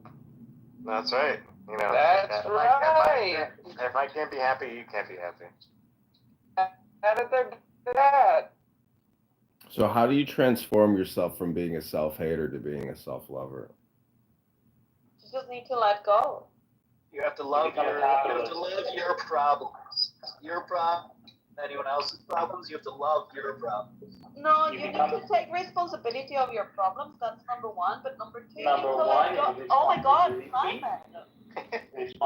But number two, to just Issa, don't yell at why are you guys retarded? Like, you can't help yourselves in jumping into when someone else is talking. What's wrong with you? David, are you going to be in Toronto on Wednesday? No, I'm going to golf with Caleb on Wednesday. I got John Fakori coming up. I thought, he would you should go, David. Go meet Faruqi. Plus, Caleb is not inviting you yet. So I tried to text you, Kay, but you don't respond about Where did you try and text me? Yeah, here. About coming up to Toronto. Don't you think it's a little gay that John Fakori sits there and does all his talk therapy in a Bitcoin room? But he likes to do that. Some people are gay. Yeah. I mean, he reveals a lot of stuff on there that is kind of private, and I mean, you should see me. You should see how much private stuff I really. You're zero private. Yeah, I know so much about him at this point. Your story, your telenovela story, was the reason why I stuck in the Bitcoin rooms, because I wanted to come day after day to hear what was going on in your life. That's how you get to. You want to. How does it end? That's how I got hooked in the Bitcoin room. Yeah, I'm glad you enjoyed it. Other people didn't, but man, the other day when I came in, wow, was that? I heard it got a little feisty after I left. Oh, it was horrible. Yeah, apparently my life got threatened. They're gonna try. No. That's what Dave told me. No. It was just, he kicked you out, but that was it. And then, he just said that he didn't like it when other people are kind of like befriending you, whatever. I don't know, dude. I'm not part of the drama. But he went. Crazy. I mean, he was just like ranting, but he never said anything about your life or if he was gonna kill you or anything. No. That's apparently it got worse. Like Antonio and him, they're trying to dox me because they're gonna find me and try. Antonio? Yeah. Why? Christian, why do that? Antonio's a good guy, dude. Why do they have such a hard on for you, Christian? Like, honestly, I feel like you're not. You need to up your troll game, David. Like, I'm getting like threats. Apparently, if you even don't remove me as soon as I walk into that room, you're dead to that person. You get that's so ridiculous, bro. Like, why are they acting like that towards you? I don't care. I don't play into those things. And I said like I've been hours in the Bitcoin room and hearing Christian speak back in the day. Like, you never said anything like at all combative. He said, "Can we get a room title change to Super Friends and Friends for Life?" You can do whatever you want. Yeah. But Gay, why don't you just let it go? I mean, that's a perpetual room that goes on for 24-hour cycles. It's a you problem, isn't it? What, the Bitcoin room? Well, I mean, if they're threatening his life, I mean, that's more their problem. No, nobody was saying. That's whoever told you that is bullshitting, because nobody was threatening your life. I don't think you weren't around the whole time, but like David. No, I was there for the whole rant, and then I left because it just got very quiet and like a very weird vibe. So I was just like, oh fuck this! I just went to my room. I think it went on for like an hour of them like being upset. No. It was more like 15 minutes, and then the room got very quiet, and people were just trying to avoid talking about it. Yeah, but I think what Christian is saying, like, oh my God, shut the fuck up when I kick you out. The last time you interrupt me, I swear to God, David. So I was there for like 15 minutes, and the whole rant happened, and yes, a lot of people jumped in and whatever, and it's like, what's going on, and he got very angry, and then everything got like very quiet, and people started like trying to change the topic. And that is when it just got like a weird vibe, because it felt like people were trying just to like deviate the attention from the quietness, and try to like put the room back into normal. And that's when I left, because it just felt more authentic, and I was like, I don't want to put up with this came here to open my room. But it didn't go unless you're talking about some other time that they were talking about it, that's different. But that day, that specific day, it didn't go for 1 hour. Nobody was threatening your life. And whoever is telling you this is just to stir the shit. I'm not saying that they might not be giving you true information, but I think that some people thrive in drama, Chris, and so you need to also be smart and not and take it with a pinch of salt everything that people tell you. I don't really care. No one's gonna hurt me. But it's just, I do find it funny that I have, without even doing anything, I have this much effect on them. Welcome to the club, gay. Yeah. I just asked Dave what his plans were for dinner on Wednesday, and it's been a month since I got in a beef with this guy, and he still can't let it go. Well, I think that you guys should try to look for a way of getting along together again. I mean, people say things, you say things, he says things. I haven't said it's like, let's try to be adults. Let's try to be adults and get over it. It's just fucking Clubhouse. I think Christian is the adult in this situation. The other guy is being a dick.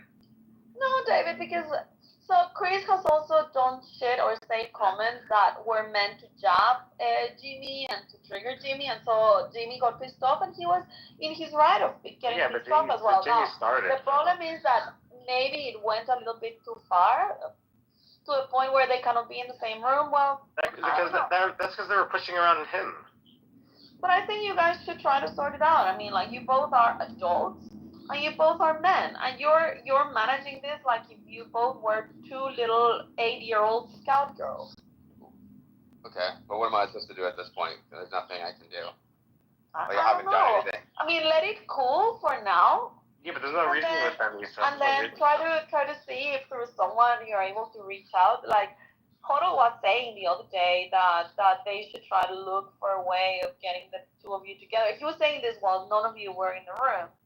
And so, I mean, there are people that would like things to go back to normal. So I think that you should take advantage of those. And for example, Hodo, I mean, he appreciates you both, and he's appreciated by you both. So you should try to use someone like that. But stop with the stupid drama. It's just annoying.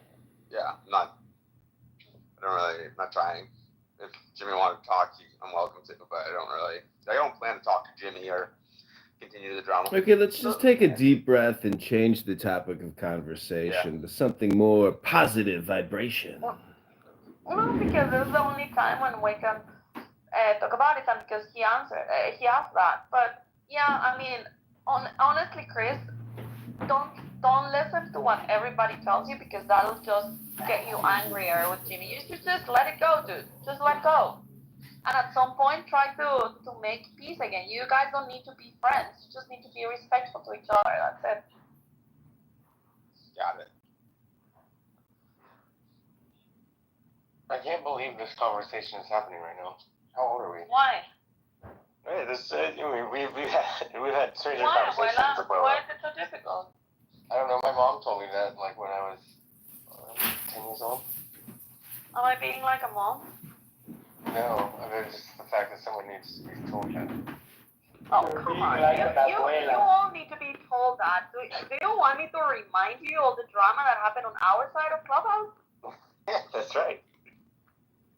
This shit happens in every corner of Clubhouse. People are retarded. I love that there's two Anons in the room, and I'm not one of the Anon. Really, you're not? Do you feel uncomfortable? No, I don't. I just like the fact that people want to come in here and listen to this convo anonymously.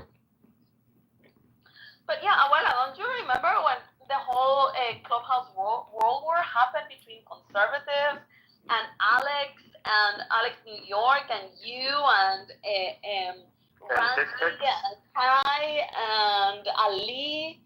I mean... Did you see Big Pigs? Yes. You all are retarded. You all fight...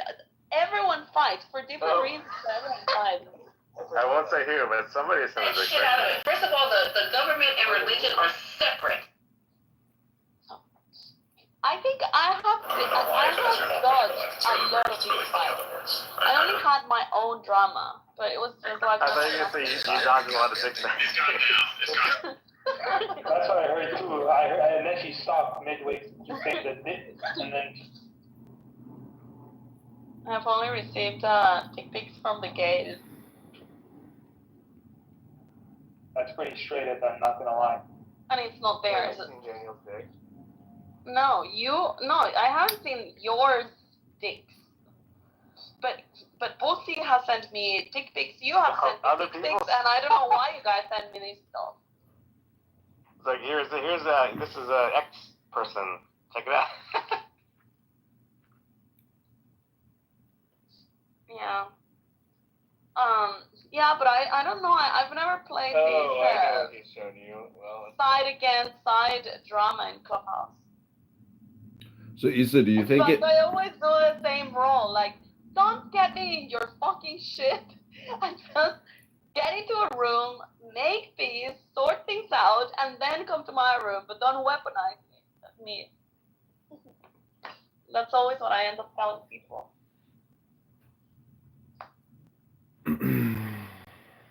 And actually, they understand.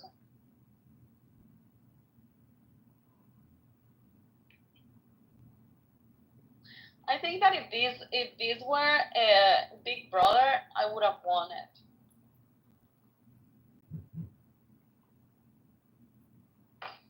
That's why, yeah, Big Brother USA is just starting this week. I would have won Big Brother. Well, welcome back everyone to the world famous Issa Club. This is your super clubhouse friends, hosted by Issa. Have you ever seen the show The Circle? On Netflix. It rings a bell, but I don't think I have. I've heard of it, but I haven't seen it.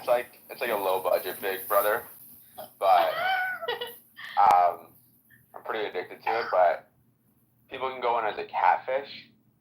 I feel like now that I'm an anon, I feel like I'm a catfish, and it feels like I'm on The Circle sometimes because you can get blocked and stuff like that. That's the whole, and I'm just like, feel like I'm living that world. Is it good? Is it objective to like find the catfish person? But is the Circle online or is it just It's on Netflix. No, but I mean, if it's online, if it's It's like people in an apartment building. They can't leave their room. They can only interact through text. Oh. And so it's just like people trying to like, not get, blocked, and to basically be like an influencer, which is the person that gets to block people. And they just vote, how popular that person is this every couple days. So how do you win? How many people? Starts off with like 8, and then people get removed and they add people, and they probably go through like, I would say like 12 to 14 characters. It's more like, they get people in an apartment complex. Yeah, so they like get 100. But they don't get to see each other. They don't get to. Okay, so they don't see each other, but they talk to each other, and they're trying to pump themselves up to be something they're not, to get more likes. Yeah, and to like, form a lot. It's a pretty good show. It's almost like Clubhouse, But can they sustain the character before they get found out? It's like, wait. Yeah, they'll be not like really whatever. Yeah. They'll be like sometimes like you got to do like bake a cake too, right? And so they'll be like, if it's a chick, and then it's a dude playing a chick, it's like it might be pretty obvious. So what happened? You can't bake. Are you saying that Diego? But do they live in their own apartment? Are you saying that Diego rage quit? No, so they have like a kitchen and everything. Yeah, I guess they don't, but they can't visit each other, right? Yeah, and they can only leave to go to like their gym. I don't know. It's just basically they can't leave. They have no internet, no nothing. Yeah, you know what? That'd be funny if they shared one gym, but they couldn't talk. So at one point of the day, they see each other. No, they have like time. I think they have time slots that they can, each person, so they're separate. I know, but it'd be funny because like now you can see everyone what they look like, but you can't talk to each other. Funny, David. I find it really good. Like, Is anybody here going to the gym today? I will give a look. Circle, okay, I gotta check it out. But how do you win? Like, how does it end? You go to the gym and break a person who sweat. gets voted the highest at the end wins 100,000. But like sometimes there's a lot of strategic voting too, right? So sometimes like not the most popular person wins because people are trying to not vote for the popular person because they're trying to give themselves a better shot. That's fun. I like that. So it's all tactics. I guess I gotta watch. Yeah, I heard people talk about It's a strategy game, but then also some people play the strategy, some people play just based on their. I got a question I want to ask. David and Gabe, what are the last 2 books that you read? I don't know, man. It's been like 10 years. 10 years since you read a book. Wow. What about you, David? 10 years plus? I don't have to answer that question. All right, I've confirmed something. Let me put it in my spreadsheet. Please hold. Okay. This is the only show I asked you. Right now that it's called in Spanish. I'm reading this time in Spanish. It's called Deja de ser tú from Joe Dispenza. I think it's like letting go of yourself or something like that. It's called. So Christian, I got to check out that. Okay, because like I said, multiple people have talked about it, but I've never bothered to watch it. But I guess I gotta watch it. Abuela, what was the last book you read? Or Simon, what was the last book you read? I started reading Green Lights, which is a book that. Oh my God! You've been starting to read Green Lights for like a year. I gave it to my mom, and then she hasn't given it back to me. So. Where is it? It's at her house. Simon, what about you? So you're not starting to read Green Light. Let's just move on from Abuela here. Simon, what was the last book you read? Applying color science. Let's go. Let's go. So you studied the rainbow? Last book I read. I'll use Simon's answer. Is this Congress guy the guy that like tapes the Bitcoin rooms? Is that the same guy? Yeah, that's me. Do you have any is there any stats on like which characters your audience likes the best? I mean, I have my personal favorites and also my personal dislikes, but it's irrelevant. Tell us. You might have it really doesn't matter. I mean, I've listened to the Bitcoin Room for years, and I've been recording it for years, and I've even wanted to dedicate like specific recording studio time just for the Bitcoin Room because it is one of those 24-hour cycle perpetual rooms, and there's only like 3 or 4 of those on this app. But that takes the cake for being probably, I don't know. It's a winner of a room in my opinion. It gets the most views on YouTube. No, just like what people say in there, and then the amount of silence also in the room. I would say that the Free Britney bitch, the trans guy in there who is very vocal. He's one of the best characters. Chris Crocker's in there. Whatever its name is very Brittany, Brittany's bitch, whatever her name is, his name is. It's she or he is extremely obnoxious sometimes, but there's a lot of super obnoxious people in that room. Would I be considered But it's all trolling. It's not that people are I want to take it as trolling. No. Maybe there's a lot of truth in it. Is the least obnoxious person in that room. Cool. Which would you say is your favorite character besides me in that room, Edmund? You're like you're like a little nothing in that room compared to the super users in that room. Well, I don't know. Actually, I've made my way to the top. Very well received there. You see, British John. You're needed desperately in that vacuum of a room as a woman and having, a lively voice. Like you give people so much joy in that depressed room. Is Fish one of your favorites? Fish? Congress? I've climbed. It doesn't matter. It was a joke, you douche. I don't really care about. Who's your favorite character there? It's not about the individuals. It's about the totality and the collective of the individuals. I know, it is a but I wide want to know who's your diversity of favorite speakers. character. Yeah, gun to the head if you had to pick one. It is not Fat British Hodel. I think it's the American Hodel guy, whatever his name is. American Hodel, yeah. Yeah, What he's about got. Dave? Is it Dave? Is Dave the Born Canadian? Yeah. Yeah, he's so. Oh, he wins the ultimate prize for super boringness. Fish is always entertaining. He always speaking. But what I don't understand is see that to me, the content to me is more valuable than even the Bitcoin. It's because it's like watching Seinfeld. Clubhouse is like Seinfeld. I mean, it's just this group of people that get together in a house and have their funny the Bitcoin room discourse. has a good dynamic. I like it. It's also the super cringe when you hear people essentially like doing this country club type demeanor, and their lives are in shambles. They're divorced. You can tell they have a lot of anxiety, but they keep projecting this like aura of wealth, which is just a ridiculous way to communicate. I mean, it's just so fake and stupid and anti-intellectual or I do like the conversations academic. about like restaurants and watches and shit like that. I love the rich guy hours. You know, it was Yeah. like things. When they just talk about being rich. I like those Yeah. combo. I like listening to it. I also enjoy the conversation of how they don't make.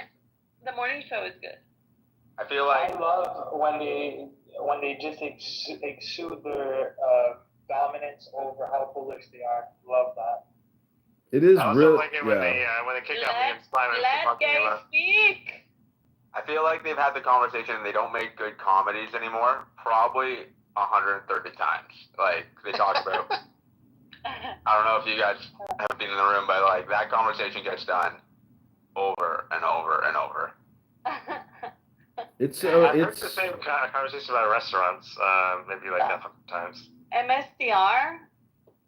See, that's why it is an interesting thing to record, because when you hear people talk about technical capabilities of like crypto or something versus just this like rich sailor, it's like this weird cult. It does seem like a cult.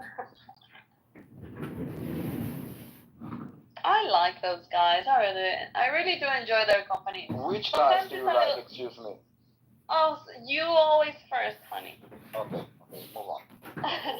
I do find it fun. You get some people who are like in that room who are kind of have actual different opinions, or people who are like have an opinion, and then there's so many of them are just followers and just kind of go where the crowd's taking them. It's very interesting dynamic. Yeah, there's only 3 people I like. Obviously Christian, Fish, and Sam. Those are the only 3 people I like in that room. Well, it meets the definition of a cognitive disorder room because it's essentially all or nothing thinking, meaning that Bitcoin solves everything. I mean, that is the definition of a cognitive distortion disorder. Well, see, that's not necessarily true. It's also a little bit like when I was a juvenile or young, I wanted to gather information or like secrets on how people are making money so I could clone them. And so you may have like a bunch of stragglers who don't really create value. I mean, the spam has value and people monetize spam, and that room is just another fucking spam room. For you, everything is spam, and you're the biggest spammer of all. I'm not. I'm the biggest recorder of spam. Yes, you are, dude. Like you are streaming all these stupid conversations on YouTube, on Instagram, on Facebook. Like if that's not spamming, then I don't know what it is. You're spamming the internet with us. That is literally No, I'm recording spam. More money to upload your nothing content. Instagram has warned. Instagram is now warning me if I don't have 1,000 followers, they'll no longer let me stream. The environment by running these data centers. The environment. But from the amount of communication produced by these brains, if people were just to read books and start educating themselves instead of talking all the time, like the IQ would rise. But IQ is not rising amongst the speakers on Clownhouse. Okay, tell us the truth. Does someone pay you to do this? Is the FBI behind this? I don't know. You'll have to talk to Amir and Edward in the Dearborn FBI. Yeah, I cannot hear his answer. He's not allowed to answer. I said you'll have to find out, whether or not the FBI or did you hear? I mean, what happened to Amir? No, what happened to him? Oh, you called the FBI on them. No, I posted it on X and encouraged other people to call the FBI because I believe them to be potential terrorists. Yeah, tell us that we're interested. And everybody shut up. He got arrested for trespassing. When? What? I don't know, like a week ago or something. But it had nothing to do with me. I'm just here literally spreading fake news, gossip, misinformation. Hold on, Simon. This is important news about Amir. It's not really that important. Yes, to us it is. Isa, you're interrupting Simon. Simon's So, got Edmund, Simon's what got to happened? do some color adulteration so he can make enough money to take his beautiful girlfriend to a nice Italian dinner. Wait, Edmund. I do make enough. Edmund, tell the story about Amir, and is it true that really that he got arrested? No, I had nothing to do with it. He got arrested for something else, and I don't know how to understand. How does a blind guy manage to do all this? Well, it's not blind. Edward is blind. Edward is the. Oh, Amir's the not blind blind. guy. Okay, Amir. my bad.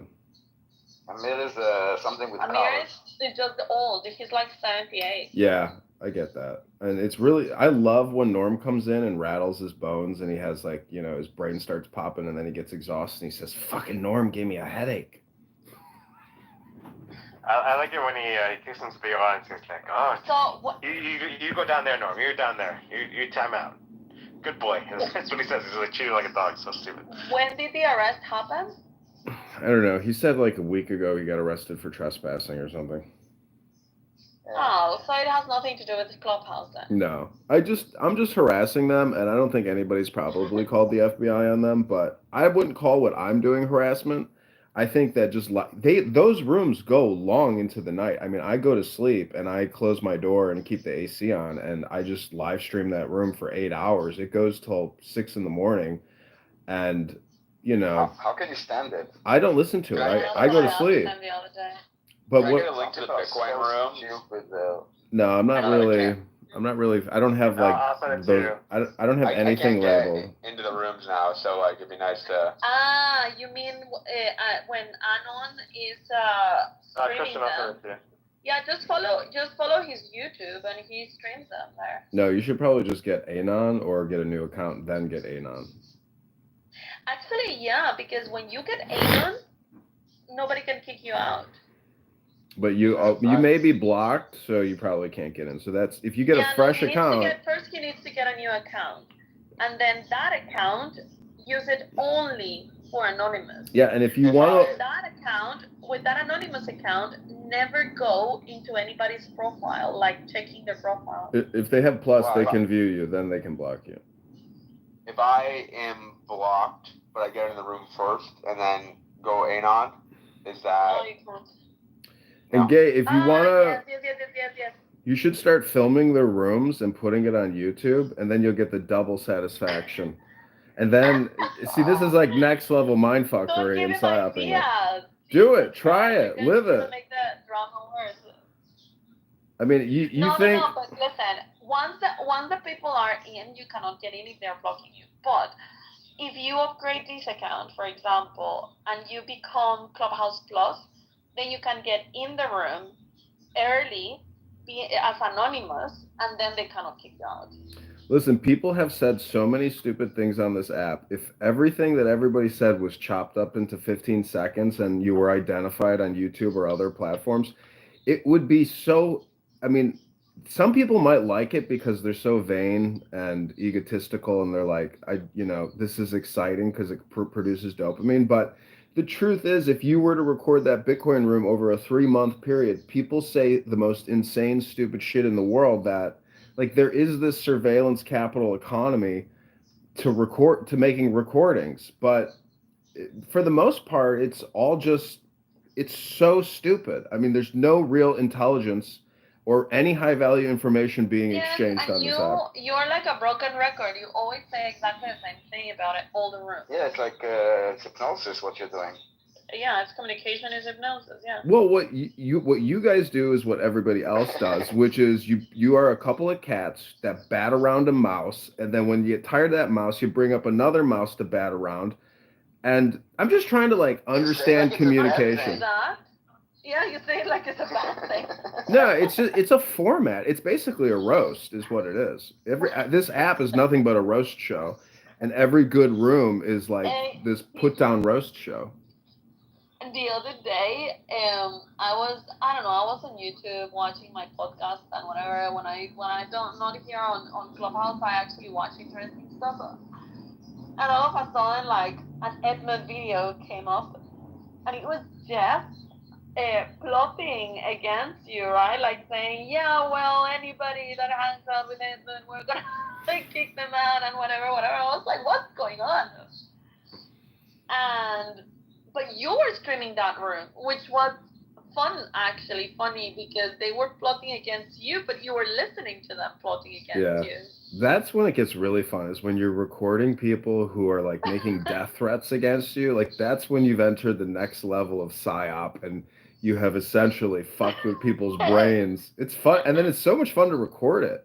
And then even dox yourself as well as self-deprecate. Like that's next level comedy and intelligence. Because I don't really want to have any real enemies in the world.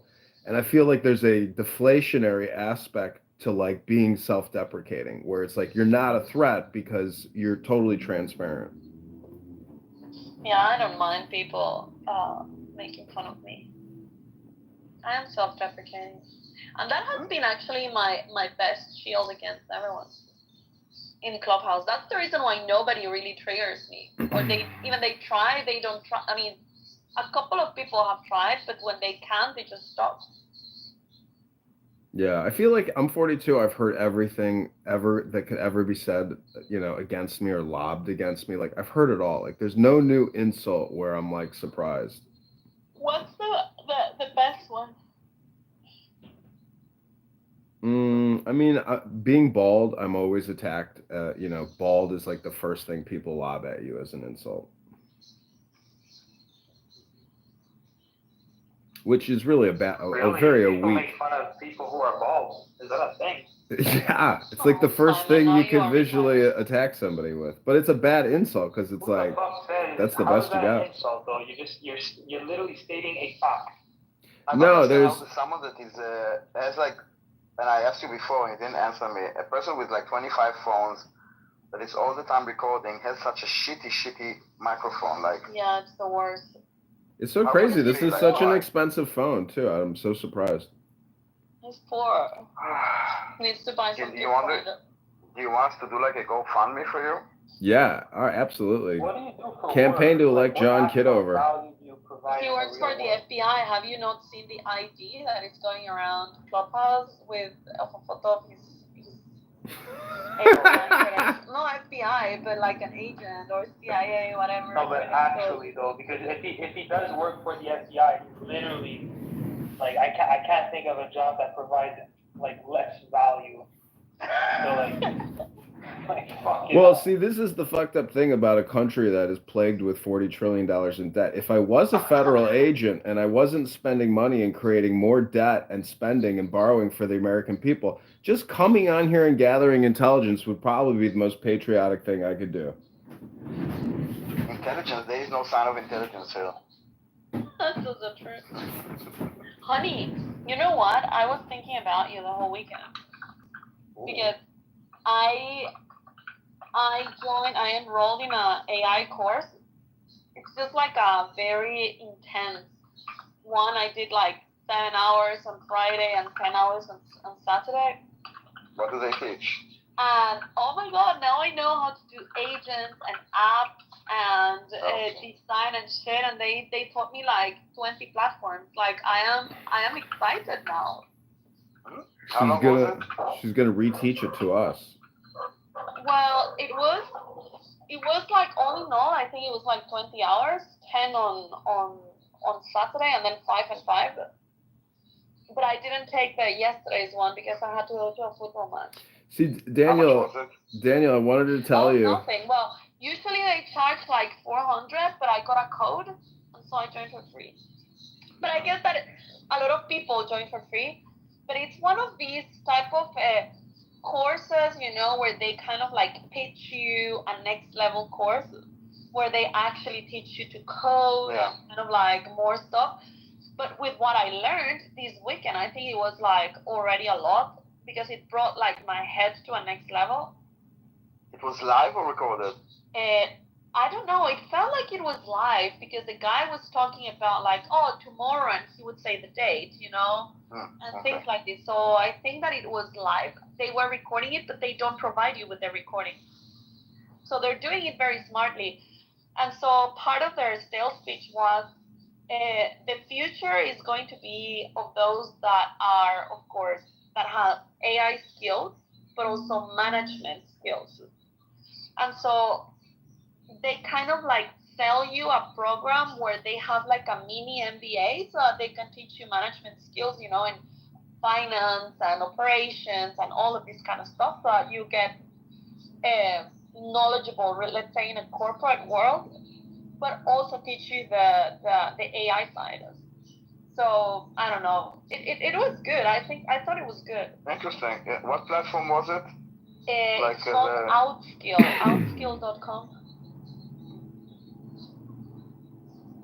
And yeah, like I learned a few things, you know, well, a lot of things. Probably like of the 100% that we received, probably like 70% I didn't know. So it was very helpful. Did you get like something written? Yeah, I got a lot of stuff written. I got the different apps that we were using. I can send you the list. Tell me, honestly. The last 3 hours, I just screen recorded them because it was like U.S. time, like East Coast, right? And so it lasted until like 2 a.m. or so. So I gave up at like 9, and then I recorded the last 3 hours or so. Or 4, and I have to watch those still.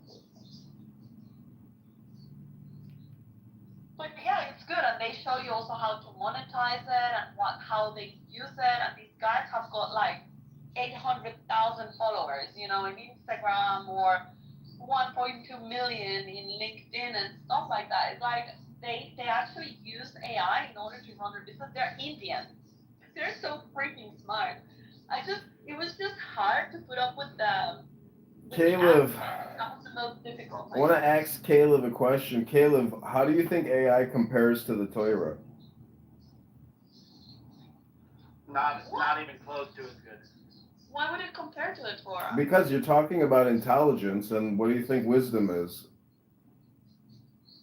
AI is about processing intelligence. It's not that it's intelligent in its own. You give it knowledge and it processes it like really nicely.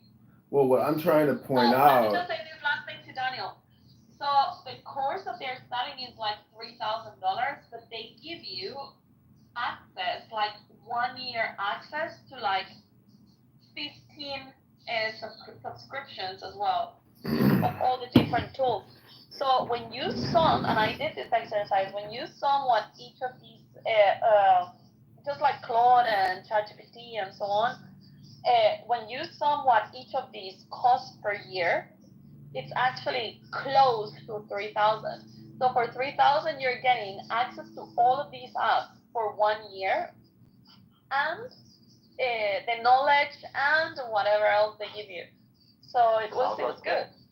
Yeah, it sounds like you're almost sales lady for them almost. Yeah, no, I mean, I didn't buy the next course, you know, but I actually was thinking about like the whole structure, how they're structuring it, because I think that it could be inspiring for a business idea. And so I was trying to break it down, and I think that they did it very, very well. Nice. And if you look at their website, it's also very professional, very well done, very. Yeah, I'm just looking. All done, of course, with AI.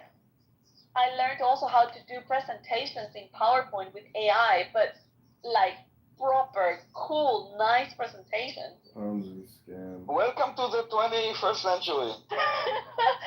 I know, you and I have been talking about this for a long time, but I have never really made the jump. And this weekend I was like, yeah, I have to give it a try.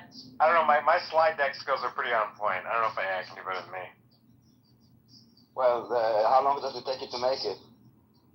Well, we have already a template that we use for our. How long does it take you to make a with the template? Slide? With the template? Maybe half an hour at the most. Half an hour, 20 slides? Like 1 minute a slide? No, it depends how big the deal is. It gets complicated. So well, it's still. But yeah, these slides determine a couple $100,000 to $1 million deal, you know. So. Exactly, and this thing, what if this could do it for you in 10 minutes?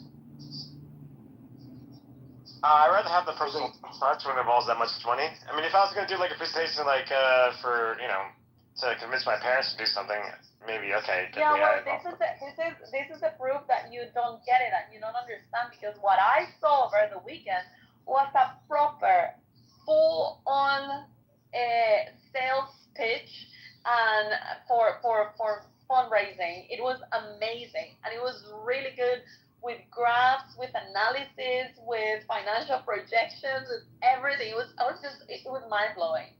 Well, no offense, Caesar, but you haven't seen one of my decks. No offense, David, but I have worked with private equity worth 150 billion. So yeah, I have seen. Very good. Can I see no offense, but like we do. Can I see your deck? What? I don't know how to answer that question. Yeah, show us the deck. No. Do you have a big deck? I mean, the last deck I did was maybe like it was like 25 pages, 30 slides. Can you send us a deck pic? With all due respect, Yeah. David, like I said earlier, you're an 8-year-old with Down syndrome. I'll send Christian my deck and he can tell you. Daniel, I also learned how to do, and I didn't know this, and this was probably basic, but how to do a screenshot, but of the whole website. So like a scrolling one? Huh? Like a scrolling one? Yeah, it's like like scraping the whole website, but it's in one screenshot. Yeah, I have an app for this. Is this our Nathan? Nathan for you. Is this Jewish Nathan? Anyway, so yeah, it was a really cool course. I think, he's not our Nathan. No, he has abandoned Clown House and gone on to far greener pastures. Yeah, he's in, what is it called? He says, ew. Oculus. He says, ew, gross. You still talk to those people? Who, Oculus? Nathan. Who is those people? I think he's talking about Clown House people. Did you have a link to this AI course you took? Yeah, going to Outskills. It's $300. It's what? I'm selling it for $300 for him. Instead of $1,000. Retail price is $1,000. Can you give me a friend's discount? Oh my God. You can see all of it in outskills.com, but I will send you the link that I used in order to register. Maybe it still works. I don't know. It was like a code for free registration, or maybe, I don't know, as soon as I see a new one, because I got it by accident. I was watching, I think I was watching a podcast that I was watching Giesen. What's his name? Konstantin Giesen. Trigonometry? And they have the code there. Yeah. Oh my God! Did you guys see the interview with Candace Owens and Nick Fuentes? No. Why would I? Because they're saying outrageous things, but I haven't found the full interview because that bitch is charging to watch the interview. But I want to watch it all because it's outrageous, everything that they're saying. How did she become popular, Owens? She's black. It's a black conservative, I guess. That's true. No, but she's really good when it comes to race things, and she's super good. Right. There's a girl in Amir's room called Wednesday, and then someone told her that she's racist. How can I be racist? I'm black. Yeah. It's a real argument. I thought she's stupid. Well, I mean, if you say kill whitey, that means you're racist. Of course you can be racist. But isn't that I saw some black of people have like a definition of racism where they have to be in a position of power to be racist? Yeah, the oppressed versus the oppressor. Yeah, but that's she's an American. I can tell you some of what's. She's a position of power. That's right. If you're an American, then you already have a position of power. Exactly. These people say what Chris is saying is that these people say that you only can be racist if you are in a position of power and you can discriminate on others. Therefore, black people cannot be racist because they don't hold positions of power, so they don't have influence and power on others. So I can be racist on Arabs if I don't have power on them? No, you can't. A poor white person living in the United States has more power than like poor she's an white American. person living in Siberia or something. Yeah. You're Or even like Saudi Arabia. You have power on the Gazans. I'm a human being. I have power over this entire planet. No. Can I So say Daniel, something? you must be your enemy. Daniel. That's true. It's such a weird claim. I didn't know it was real. I thought when she said it, I started laughing. I thought it was the dumbest thing I ever heard. Nah, it's just shit they made up lately to make it okay to be racist towards white people. Okay. So the Candace. Because you really don't have power. And the trick to this is like you position yourself in a lower position. So it's like, oh, white supremacist. So that means I'm less than you. And because you're white, you're being racist towards me because you're oppressing me. But I cannot be racist against you because you're white supremacist. So I cannot be more than you. Oh, how easy. So the Candace. And I cannot be more than you. The Candace Owens and Nick Fuentes interview is basically Nick Fuentes saying that his life is and was and will always be destroyed because he is accurately calling out Jews or Israel for a whole litany of crimes against humanity, etc. So, and Candace just sits there because really this is like, it is insane, but it is what it is. It's content. But Americans that do have bigoted and insane opinions about Israel or Jews do find her very appealing. But she is anti-woke and anti-liberal for a long time, and so she's basically a conservative darling. Yeah. I like her, but when it comes to Jews, I like Candace Owens. When it comes to Jews, she just goes full on retard. Because she just chooses to believe every single thing that goes against the Jews without even making her effort of doing research like she does for other topics. But Isa, do you think people can be half retards? You think people can be half retards? No, but she's very good at the other stuff. Actually, you know what? She just got right on something. Remember that documentary she did on the First Lady of France? Yeah. No, the first man, not France. Piers Morgan said she's absolutely a woman. She's a Leslie woman. She did hold on. She did all these research, and the government of France, she received threats that they were gonna sue her, and she was like, okay, let's go, sue me. If I am wrong, then sue me. If I am saying lies, sue me. So they sued her, and she won in court. Because apparently the first lady is actually a man. That's right. That's what I've been saying. So she won in court. She was able to prove that the wife of Macron is actually a man. So does that mean that our Michelle Obama is also a man? No way. No way. Sorry. No, I like that, Simon. I like that story better. Is there such a thing as a global trans cult?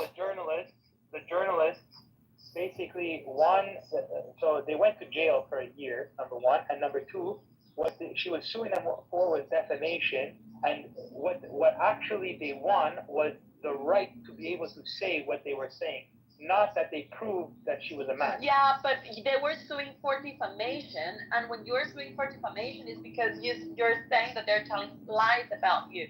No. So the court decided that those were not lies. No, that's not what the court decided. Oh my God, I'm gonna look for that. That makes sense, Isa. Simon's right. Yeah, as much as like your story better. Yeah, I also like your story better, but I don't think it's true. But it's just not. It's a story. Let me see, court case. Reality. Like, I wish that it was true, but... Yeah, no, I heard that... conspiracy theorist, and she's still a retard. I heard that France is now, like, gonna let Palestinian refugees enter, something like this. Yeah. Like one court decided something like this. Yeah, RIP France. Yeah, that's what France needs. France needs more migrants, yeah. Exactly. It's lovely. Less successful. This as much as all of Europe is. Yeah, the thing is that we need to close the borders around France if they're doing this. Good luck with that. Walk around Paris. There's more brown people than there are Parisians. Yeah, I'm saying finally a Muslim country that is allowing Palestinian refugees to go into it. They're going to be at your border again. Yeah, France. Give France like 10 years. It's going to be Muslim majority. Watch. Yeah. I know. Usually the default is that everyone is wrong, but right now that was a good one. That's right. And I think that the France can act as a cautionary tale for the rest of the countries. Maybe they can even give like the French Riviera for the Palestinians to have like their own self-determination. No. Why not?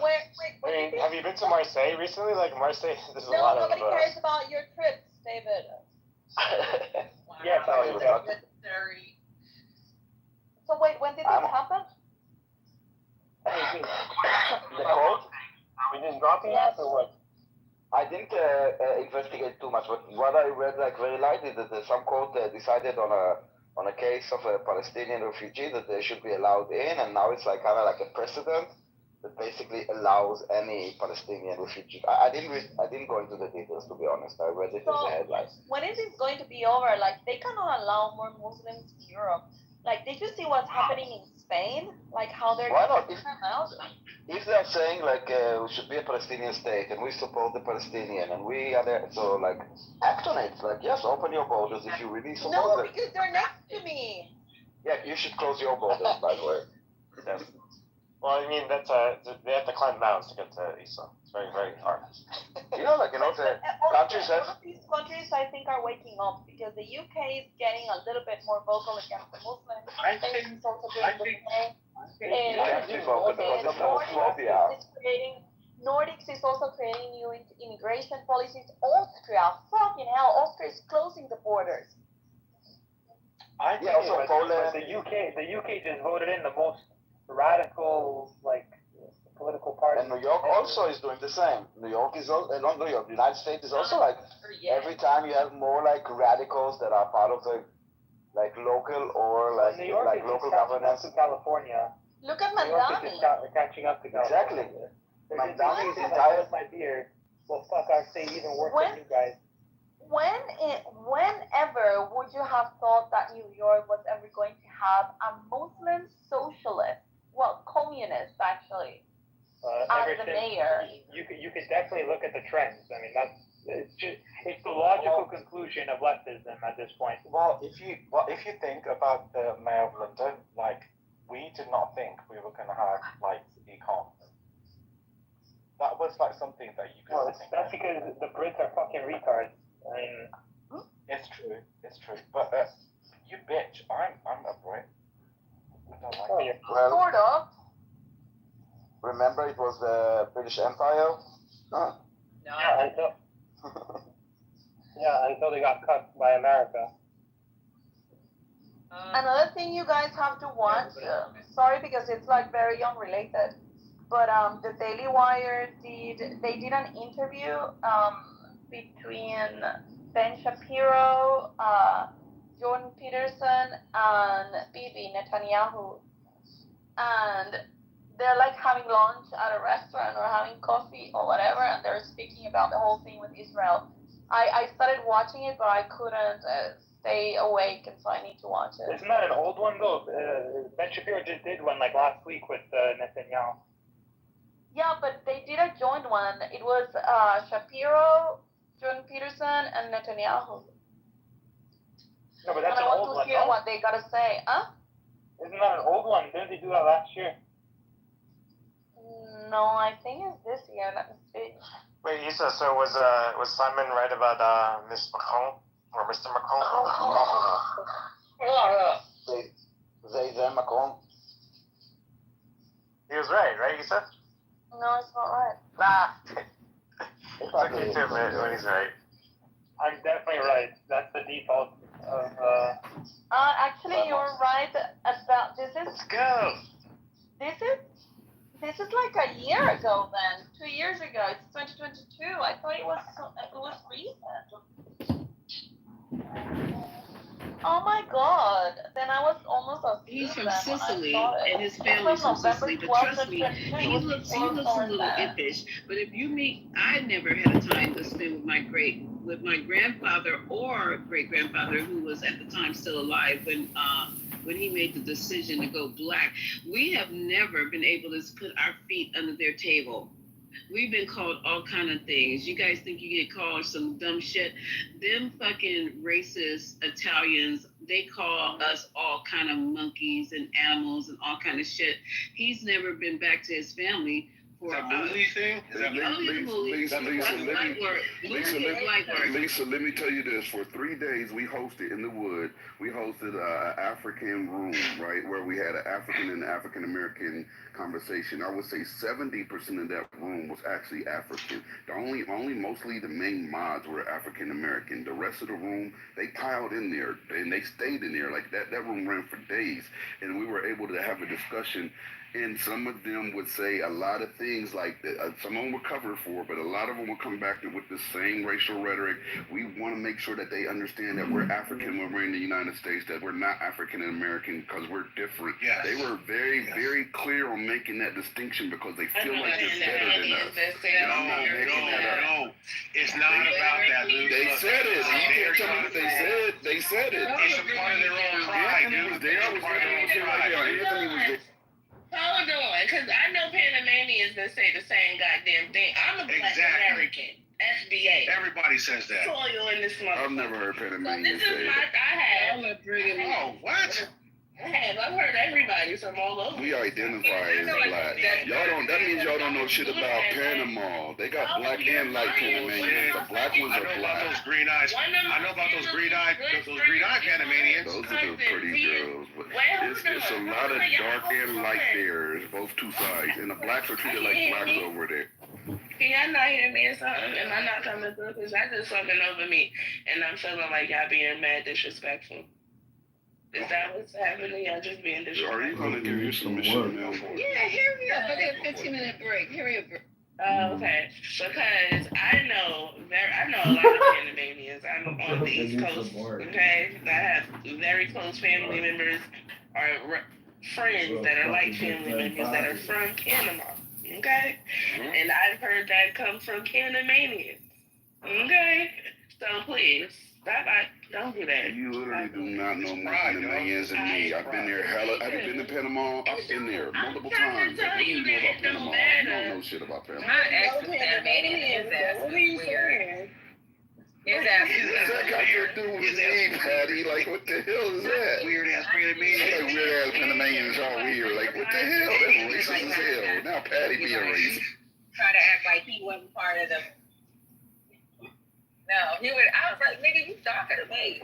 Hey, look, Patty. You're gonna be like the black. So I was like, But Patty, this is the one thing I have noticed in visiting Panama, which I've done multiple times, right? Way more than multiple doesn't even fit. But there's a distinct difference between the light-skinned Panamanians and the dark-skinned Panamanians. Very distinct. The light-skinned think they're white adjacent, the same way the Hispanics here think they're white adjacent, and they look down on the Latinos or the darker blacks, right? Like my father is dark, his father was dark, his mother was dark, right? So they're from a different aspect. They're treated like the blacks are treated here over there. Like that same dynamic exists between the light skins and the black skins, and I'm not making up any of this.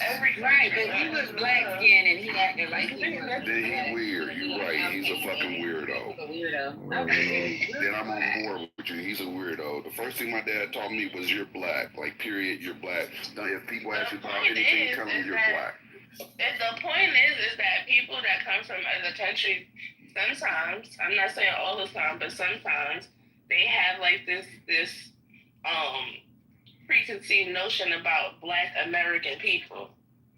So that could be your people, Gemini, that could be an African, that could be a fucking Brit, it could be anybody from anywhere. It's called having preconceived notions And that applies to everybody all over the world. I have to get the bank account you. donation set up so they Dude, don't yeah, pay you and finally too, when they say, oh, they think that they're better than us, can you go to any country, any continent that doesn't say somebody is thinking that they're better than somebody else, dude? Japan thinks that they're better, China thinks that they're better, Korea thinks that they're better, Germans think that they're better, British people think that they're better, Northern Italians think that they're better than Southern Italians. Everybody's thinking that they're better than one another. Everybody. Can I add a subtract to what you just said?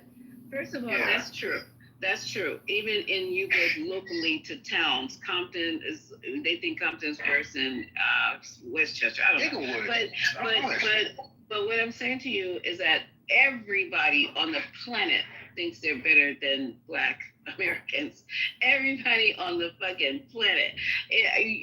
We for some reason, why are we the mutts? I don't understand it. Why is this so much? I don't know what to call it. Angst against African Americans all over the world. What is going on? What did you guys do? What did you guys do to fucking? Because of the marketing, no.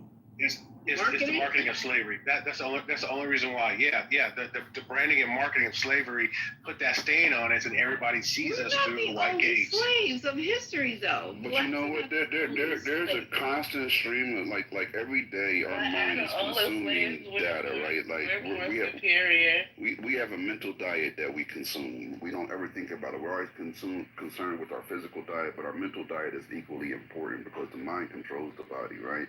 And one of the things they've done effectively, they being whoever isn't Black in my opinion, is controlled a very strong rhetoric in a way that we're supposed to be animals, like TC came in yelling about animalistic, naive, short-sighted, lazy, not goal-driven, not overly materialistic. I'm talking about these random like memes and things that we take for granted. That's just. You said Anthony said that. No. I'm saying that this is a constant stream of rhetoric and propaganda that's put out about African Americans on a regular basis, and it's got to the point where it's almost taken for granted because it's been fed to us so much that we're programmed to believe that we comply to the white man's beauty standards, to the white man's agenda, and a lot of us, that's where the coons, like the king coons, are the weak-minded because they really start complying and they just want to be white adjacent because they look down on their own kind, right? And that we see some of the evidence of that on this app, and I think that we don't realize like the power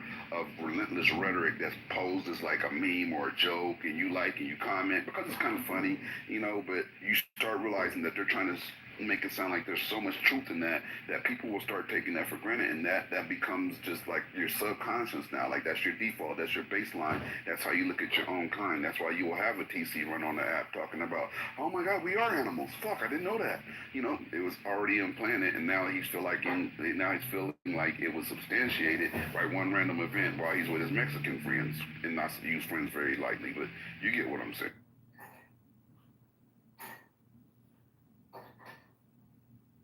Propaganda is powerful. What exactly did TC say? I wasn't Propaganda.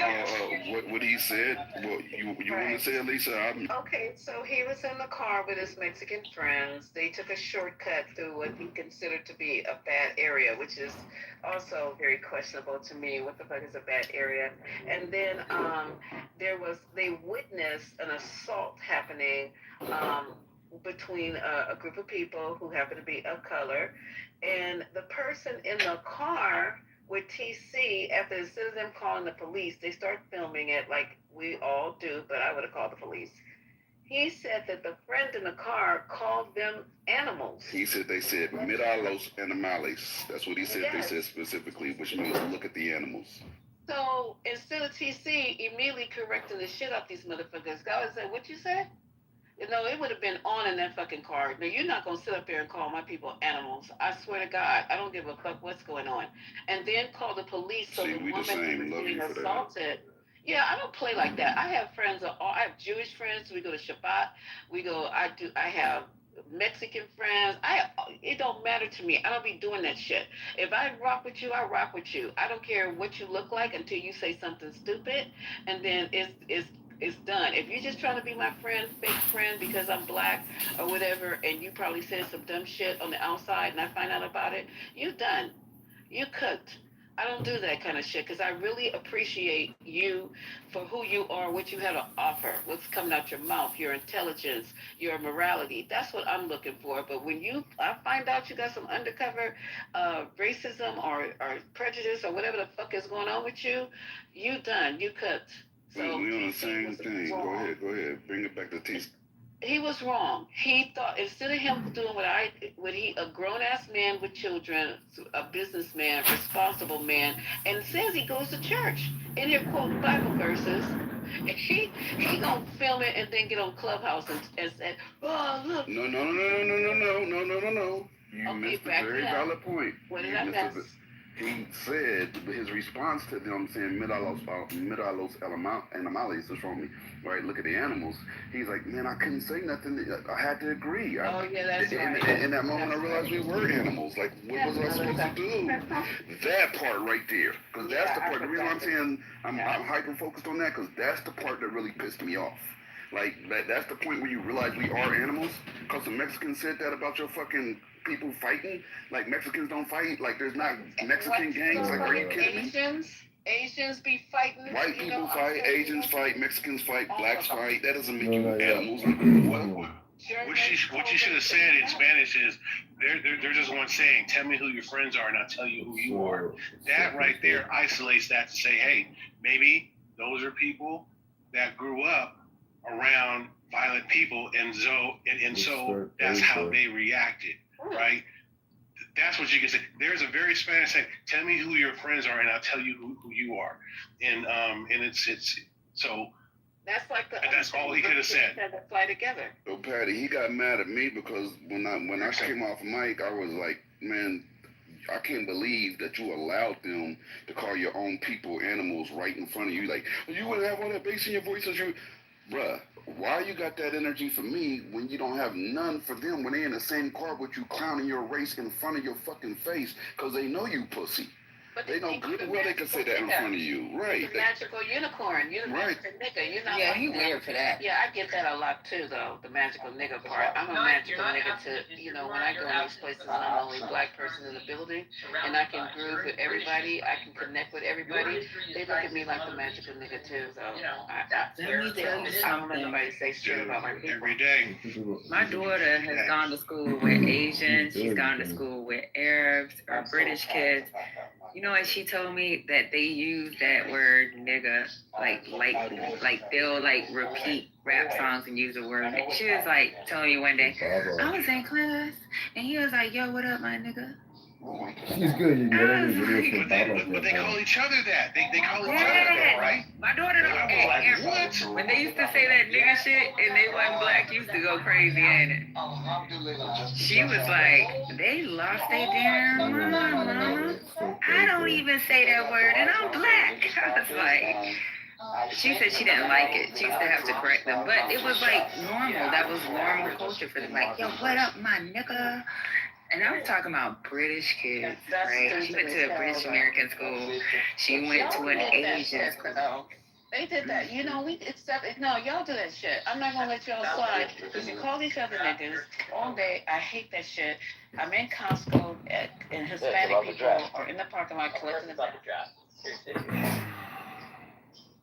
Mixette, I asked Caleb earlier, how do you compare AI to Toira? And he says it doesn't even compare. So why do you think Toira is so much superior and powerful when compared to AI? I mean, I would say that about probably a lot of great works of literature are superior to AI. AI is a tool. It's like asking that's what I was trying to tell him. AI is a processor. Torah is a knowledge. You're like asking me what's better, a hammer or a carpenter, right? It's like a weird mix. Like, yeah, the AI can put together a bunch of text real fast. It can't write Shakespeare. It can't write Plato. It can't write, I don't know, my favorite authors. Hemingway can't write, what was it? Well, it can now because you give him the knowledge and information. No, we're not giving him anything. He's copying us. If you're impressed by AI, you're impressed by yourself. You're a narcissist. It's a tool. You're like taking. But that's what I'm saying, Mixette. I'm agreeing with you. So you're saying it's downstream. Yeah. Now listen, if they achieve like a greater level of intelligence, like a superior intelligence, rather than just an amalgamator of human intelligence, that could be something. That would be a superior intelligence, and we haven't really crossed that threshold yet. We're just making pretty bots that make a bunch of words real fast. So let me ask you this question. When people say the now is all important, do you think that the now is a compression of the past and the future? No, I think that it's more that the past and the future don't exist, and the now is the only thing that does. Okay, so if the now is the only thing that does exist, was the Torah written now and was the Constitution written now? The Torah was written before the creation of the world. But it is still valid now. Yeah, no, it's valid as long as there are human beings alive and literate. So what do you mean when you say that the Torah was written before the creation of the world? Oh, that's a good question. It's discussed in the Mishnah. The rabbis specifically discuss that. They say that what they mean by it is that the Torah is not a superimposed self-help book constructed by a guru or even multiple gurus and councils and generations of wisdom. They're saying it's not that. It is from the nature of man. They're saying that by your nature as a human, this book has value to you. That's what it means that it's innate in the universe. And it only has value to you as a human in this universe. It's a book for how humans live here, that humans can read here. That's what it's for. So is it just a self-development tool? For humans. Right.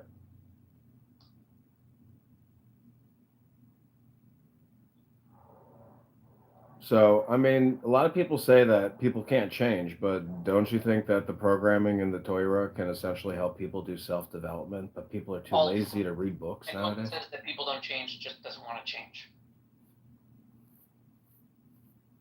I mean, have Do you you... guys know that 335 grams of watermelon has only 100 calories? I mean, who doesn't know that? Well, it's mostly water, right, Issa? Right. And what's water made out of, everybody? But it's 2 very hydrogen molecules and 1 oxygen molecule. So, is there like a mystical approach to Judaism that all these Jew haters are missing? Yeah, there's tons of mysticism in Judaism. So why don't they acknowledge it or even recognize the mysticism in their own religion? It's like asking Simon. He's not a Jewish hater, but he's missing all of that because he's an atheist. Simon is a pragmatist.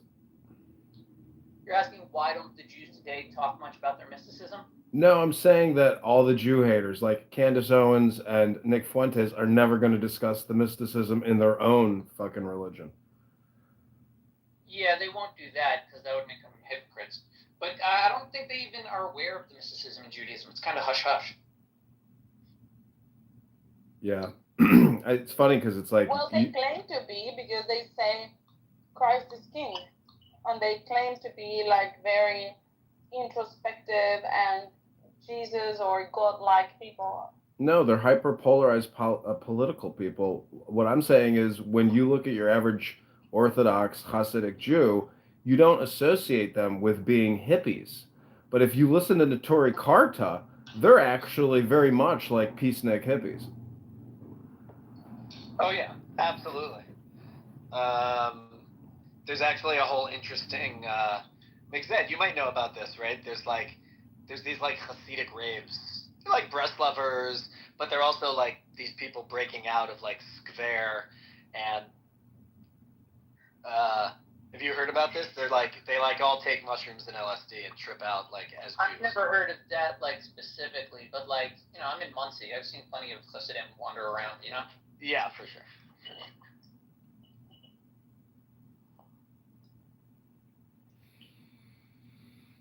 I have eaten 340 calories today. I don't feel hungry. But your body is eating the fat in itself. But don't you think that I don't know what's going on with me because I've been like this for like, I don't know, a few days, and I think it's the heat. Maybe it's too hot. Or maybe it's keto. You know, are you doing enough breathing and stretching? It's so important to breathe and stretch. Yeah, I know. I do every day.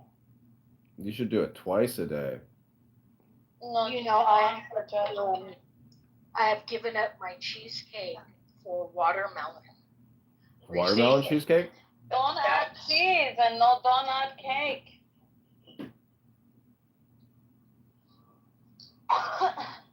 Constantly, like it's so hot out here, you just eat watermelon all day long. So I wanted to ask. Yeah, it's so good for you. Wanted to ask one more question about the mystical Hasidim. Do you think it's like a fine balance, you know, in like Israel between mystic Orthodox Jews and secular nationalist soldiers?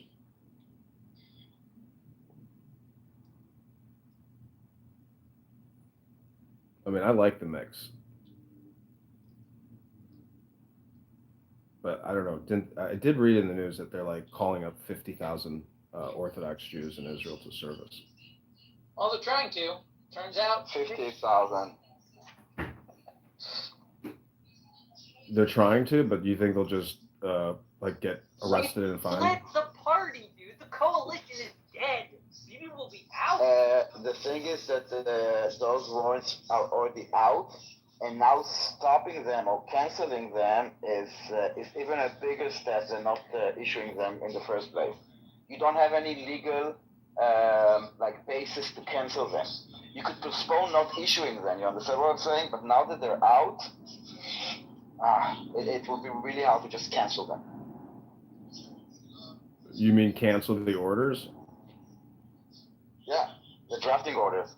Until now, basically, every time they kind of like extended the not requirement to send them. But once they were issued, it's like I issue you like a ticket, okay, for driving. If I don't issue it, nothing happens. But if I issue it now to cancel it, it's a much bigger legal issue that there needs to be a reason, a legal issue, yeah.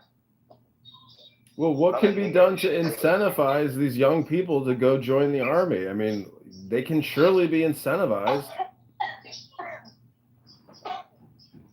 Either buy a different mic or buy a different mic. Like, make your own choices. Like, you know. I don't know, man. You can apparently hear at least some of the things I'm saying.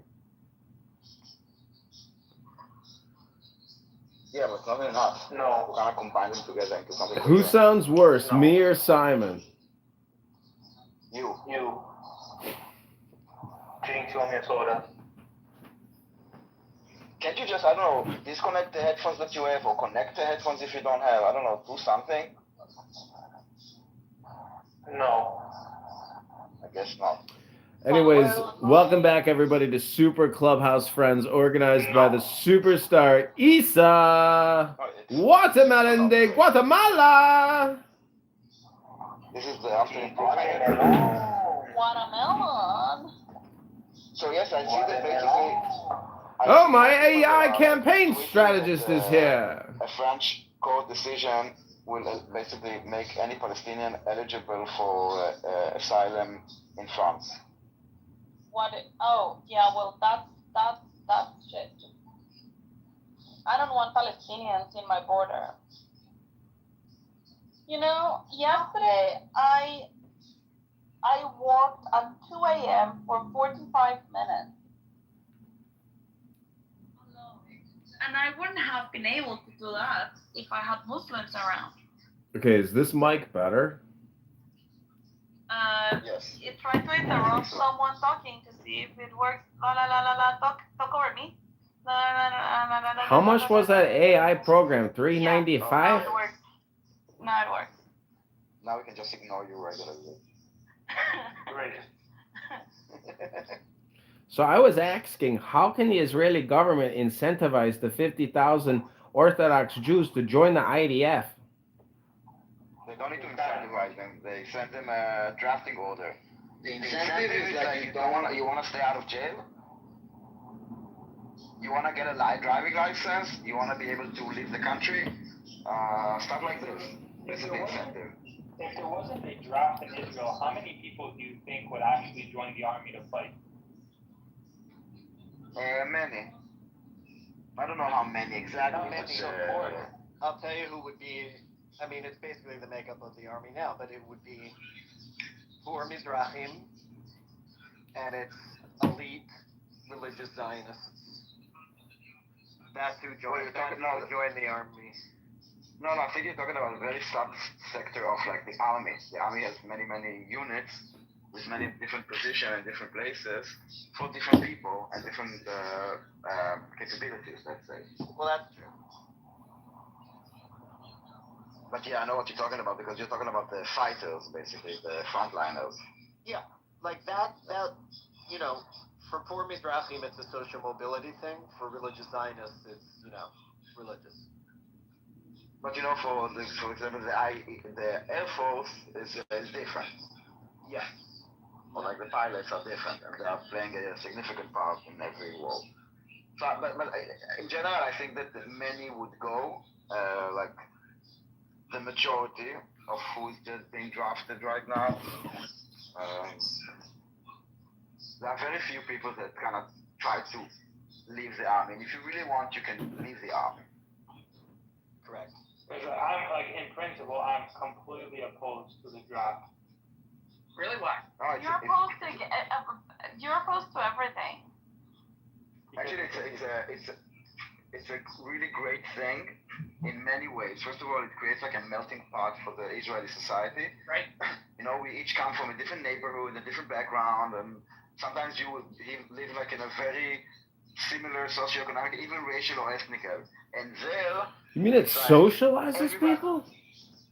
Everybody's equal, and people that you would never meet become your brother. Second of all, at a very early age, you learn the sense of responsibility, accountability, transparency. It matures you, and I do see this. So when I was right after the army, I went to LA, and I went to one of the colleges there for a party, and I saw people that were my age, and they acted like they were 17-year-olds. Right. Okay, and I was 22. And the third thing is that many people in the army, at the age of, let's say, 21, they live as professionals of something. Like, they really get hands, I don't know if it's from tech, or if they go to do, like, I don't know, something in medical, they get, like, really great experience that they would never get if they would start it in a startup or I'm not disparaging. So I'm not disparaging like the actual benefits of like what like the military actually provides. I mean, I think that's undisputable. But like I'm simply saying in terms of like a freedom sense. Yeah, of course.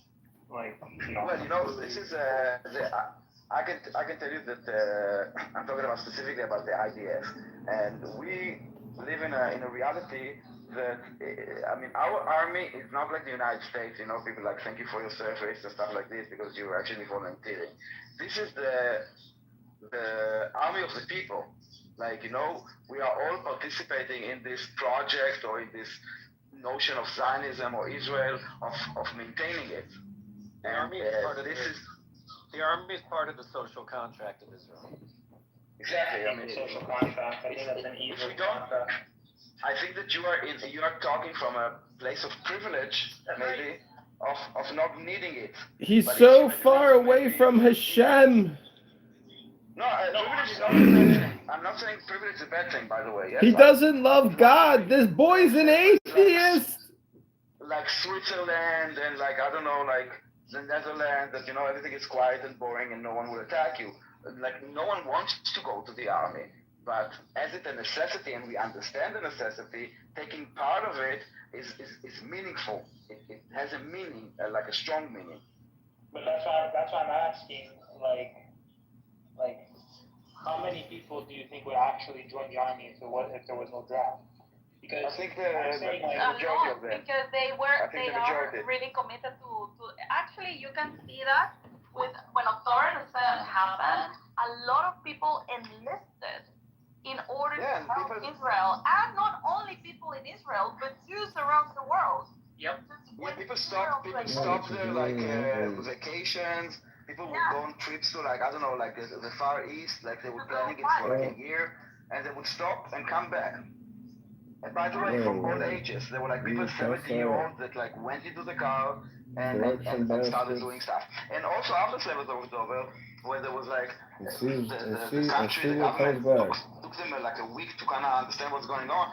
Everything that was done was by civilians, from making sure that soldiers have food and even like buses and driving them because it was Shabbat, and you know the buses don't work on Shabbat, and until the government kind of understood this. Anyway, like all those operations, including renovating like houses and providing furniture for the people, everybody like contributed. There were like about 100 restaurants in Tel Aviv that every day made like thousands of meals, and then another group of people would take those meals to the north and to the south. It was an amazing operation. They had more people than they could actually manage. They were actually rejecting people because there were too many people trying to fight for Israel. So there's your answer, Simon. People in Israel, it's like a different thing. And I hear it from people that go to Israel. I've never been, but they say that when you are like walking or speaking to people, like you breathe really like that love they have for their country and for what they have built there. You know, they're really very patriotic. You know, and more than patriotic, it's about their house. It's about their survival. You know, and you can actually feel that they. Simon, you need the draft because it's political. They believe it's like paying taxes, okay? It's like paying taxes. No, it's not. It's political. It's political. It's political. The way that you contribute or you participate part of your time or part of your wealth for the country. Yeah, but that's more comparable because they are forced upon you, and that would be a good a position for Simon, not against. The draft is political. Is more comparable to public education. No. Yes, it's not. Yes, in terms of the effect it has on society. Whoa, slow down. It means that everyone thinks the same way. There's a rubric. There's a regimen that everyone gets. It's a casting. It's a conditioning. It's sociological. American science. In Israel, they make sure all of the Israelis understand how to be Israeli by having the same educational regime, and part of that is working together as a team to defend the home front. Teamwork. There's no I in teamwork. How does the American school system teach that? Well, it doesn't anymore, but it used to teach civics. It used to teach civics. It used to teach patriotism and things of that nature. And we used to have a draft. Which is way, way worse. See, America is in a position of privilege where we are safe enough, we are secure enough, we are advanced enough in our military that we can just like select of our group, and we have a professional military. By the way, Israel wishes they could have a professional military. Professional militaries are way more dangerous than drafted militaries. But in terms of like the effects of social cohesion, yeah. I admire you a lot, army, then everyone Mr. what it takes to continue maintaining the state. James Bond. Good morning. My name's Bond. James Bond. Here's an interesting piece of news to change the topic. The Israeli Supreme Court ruled that the chief rabbinate has to allow women to take the same rabbinical tests as men. They're starting some fights. It's political.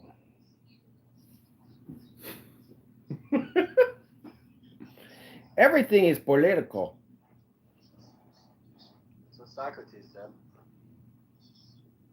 He also said that I'm the wisest man alive, for I know one thing, and that is that I know nothing. But just to be clear, though, you guys do believe in a draft, though? Yeah. Yes, I generally like a Pilsner. Ice cold in a cold mug. I didn't ask about the Pilsner. So why do you want a draft? Because of the kind of civilization. It's out of necessity right now. Well, okay, but that's what I'm saying. I could understand, for example, like this is why I don't call myself a Zionist, because I don't want like some ethno state based off Judaism, but I could understand the necessity of that type of state arising when like everyone is just out to get you in that sense. I could understand out of necessity. Simon, it's social conditioning. It's the government is taking action because they know that they have to re-educate these people and get them prepared for the future and integrate the society. It's more than that. Every society knows that they need to integrate their existing citizenship and future citizenship into the existing state apparatus. That's why they educate them. It used to be worse. They used to say, if you weren't born here, if you didn't come from here, if your ancestors didn't come from here, you don't belong here. They changed it a bit. But they still need a baseline of agreement amongst Americans. Even though we want liberty, we want everyone going in their own crazy direction, we need to be able to communicate with each other. That's why every single state, since the dawn of man, has been founded upon an indoctrination campaign to get the citizens on board with the state apparatus. Every single one without exception. I think the biggest difference in terms of like what's actually happening now is that the immigration policies that we have are completely irrational. I think to make it, I really have like the position that immigration is a right. So you can go to a country, you can educate yourself, you can go freely to work, educate, buy a home, raise a family, whatever. But just don't make these people citizens. Like make it as difficult as possible for people to actually. Welcome to Simon's world, Simon's preferred world. Simon, we're trying to discuss reality, Simon. That's what good communication is. We accurately describe the situation. You want things to be your way, but unfortunately, you're denying reality. I'm not denying reality. I'm saying there's a better foot forward. Like everyone just talks about doom and gloom nonsense that you can't actually affect. I'm saying, okay, like what's your actual position? That's why I said your actual position is that you believe in a draft. I'm saying I don't believe in it. I understand the necessity for one at this very moment. But in principle, what's your actual position? You're still saying, yeah, in principle, I still believe in a draft. Okay, well, I just don't. I disagree with that. Okay, I'll say it differently. It is my opinion that if a state finds itself in a position of warfare, then everyone who is a beneficiary of the peace and security that state apparatus is designed to provide has an obligation upon themselves to defend the state. So I think that applies equally to all citizens. I don't know why you'd want to select some and ignore others. Because I believe that people who don't want the state to exist, if a state can't defend its own principles and values, then it doesn't deserve to exist. And that's why I have a lot of respect for Israel, because regardless of if there was a draft or not, I do think that there'd be enough people to actually volunteer to go and defend its principles that they live by, just as much as I think Americans would as well. And that's why I have such respect for America, because even though there's no draft, there's still a group of people who dedicate their lives to defending it. And if push comes to shove, if there had to have been one country I'd die for, I would definitely do that for America, because I do think it's the only country on the planet worth fighting for its values. You would die for America, Simon? I would. I have to disagree. Wow. Part of surviving is making the other person die, Simon. Well, for me, yeah. I'm not talking for anyone. I'm reminded of Israel. I think it was General Patton. He said, no poor son of a bitch ever won a war by dying for his country. He won a war by making the other bastard die for his. It's called winning. Even Daniel calls me a radical when it comes to... But I don't agree with the draft in principle. I don't agree with the draft in principle. Yeah. And I would die for America because I love what America believes in. Thank you so much, Simon. Guys, so it's interesting. not so much a question of whether you would die. That is partly like the put yourself in harm's way consideration. The real question is, are you ready to kill for your state? Yes, absolutely. That's when the people that tell you that they like have the buses running on time and they make sure the roads are there and that there's cones put up when they're doing road work. Those people, when they say someone's coming to kill some of your neighbors, you don't just sit there and say, well, that sounds like my neighbor's problem or maybe the government's problem, but not my problem. That's a misunderstanding of what you're doing as a citizen, I think. Well, then tell that to Daniel because he thinks I'm a radical when it comes to war. You're a radical? Yeah, he likes he wants to wipe out basically to nuke Gaza. No, not to nuke Gaza. Relax. I would also wipe out Israel. You would wipe out Israel? No, Daniel, there's a big difference. I'm saying I morally sanction my government to do what's necessary, and for people to cry about how many people are dying is completely irrelevant. Damn. Simon, when you go look in the mirror, do you even see anything there? Simon, do you even see yourself in the mirror? Are you visible? Yeah, it's hard to miss my mustache. It's pretty. You have a mustache? You have a mustache?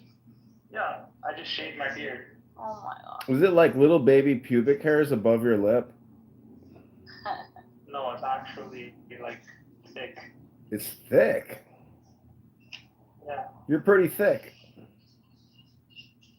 Okay, what kind of conversation are you having? I don't know. You're the one saying you'd prefer to wipe out Israel. I'm just wondering how stupid you really are. Are you also an 8-year-old with Down syndrome? I don't know who you're like, what you are like on the back end. I don't understand. When did I get? I'm just saying I don't know your life circumstances. Are you a quadriplegic?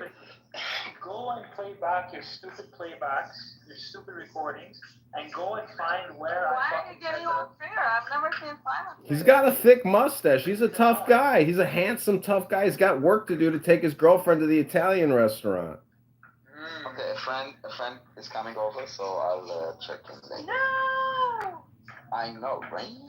Like, why do I have other real life friends? Alright, Are you inviting him to Clubhouse? No. No. Why don't you show him your friends from Clubhouse? Are you ashamed of stay us? my friend. I want him to stay my friend. That's a very fair point. That's a very fair point. Man, Pepe, what's new in your world, Pepe? What's the last book you read, Pepe?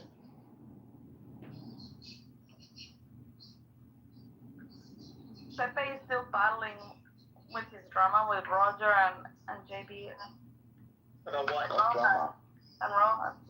What are they all drumming about? Because Pepe uses the K word, the N word, just indiscriminately. You know, he's a low IQ, brain damaged, Guido looking motherfucker. Yeah, see, you've got a slur for him, so all fair. But he ain't a Guido, he's a Corsican. Yeah, but that's worse. They don't have their own cute. IQ? Maybe in France they do. In France, do Corsicans have a racial slur? I have no idea. Yeah, we call them terrorists. Not even joking. People actually call Corsicans terrorists. Well, I mean, Napoleon did terrorize, so. Yeah, it's also because they're fucking nut jobs. So Pepe, I mean, I've listened to you quite a bit over the past few weeks and made some amazing recordings that go on for 3, 4, 5, 8 hours even. I mean, where does your energy come from, Dr. Pepe?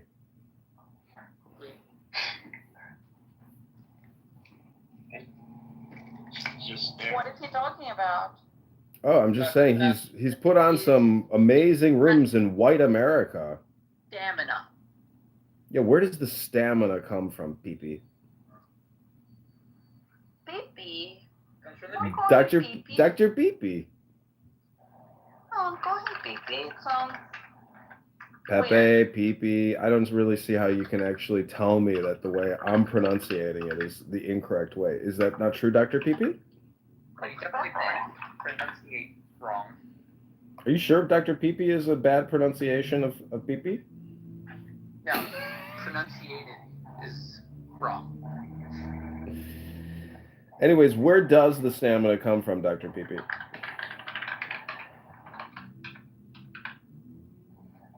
I'm eating. Are you having yogurt? He's recharging his stamina. Detroit, need that stamina. You don't actually lift weights anymore, though, do you, Dr. PP? How dare you? No, not really. Don't you think that may be a reason for your low testosterone levels?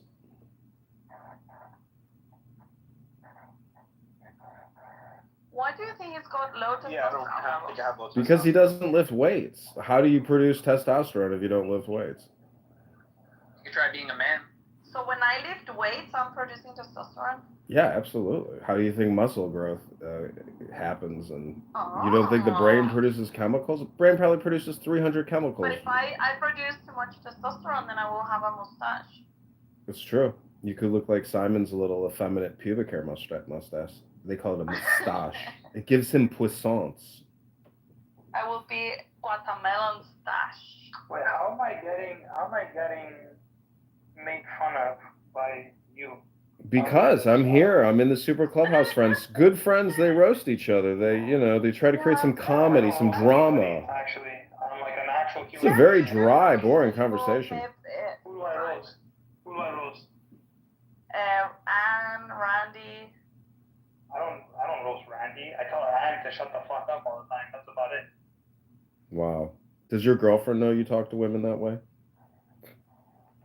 I will say, if there's one thing about El Normo, he has corrected me on the way I talk to people, and I gotta agree with his. Really? What has he shown you? Just talking to a woman in a negative way is very weak as a man. So it's like, if you call yourself a man and a leader, why would you ever even bother talking, negatively towards a woman?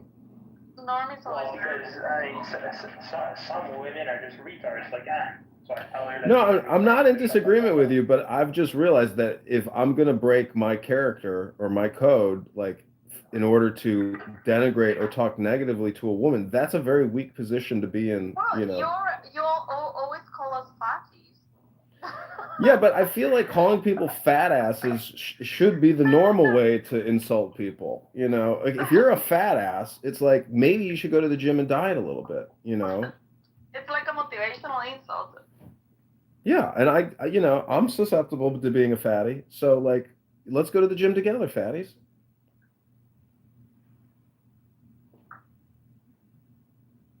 I mean, I get gout attacks. It's not pleasant.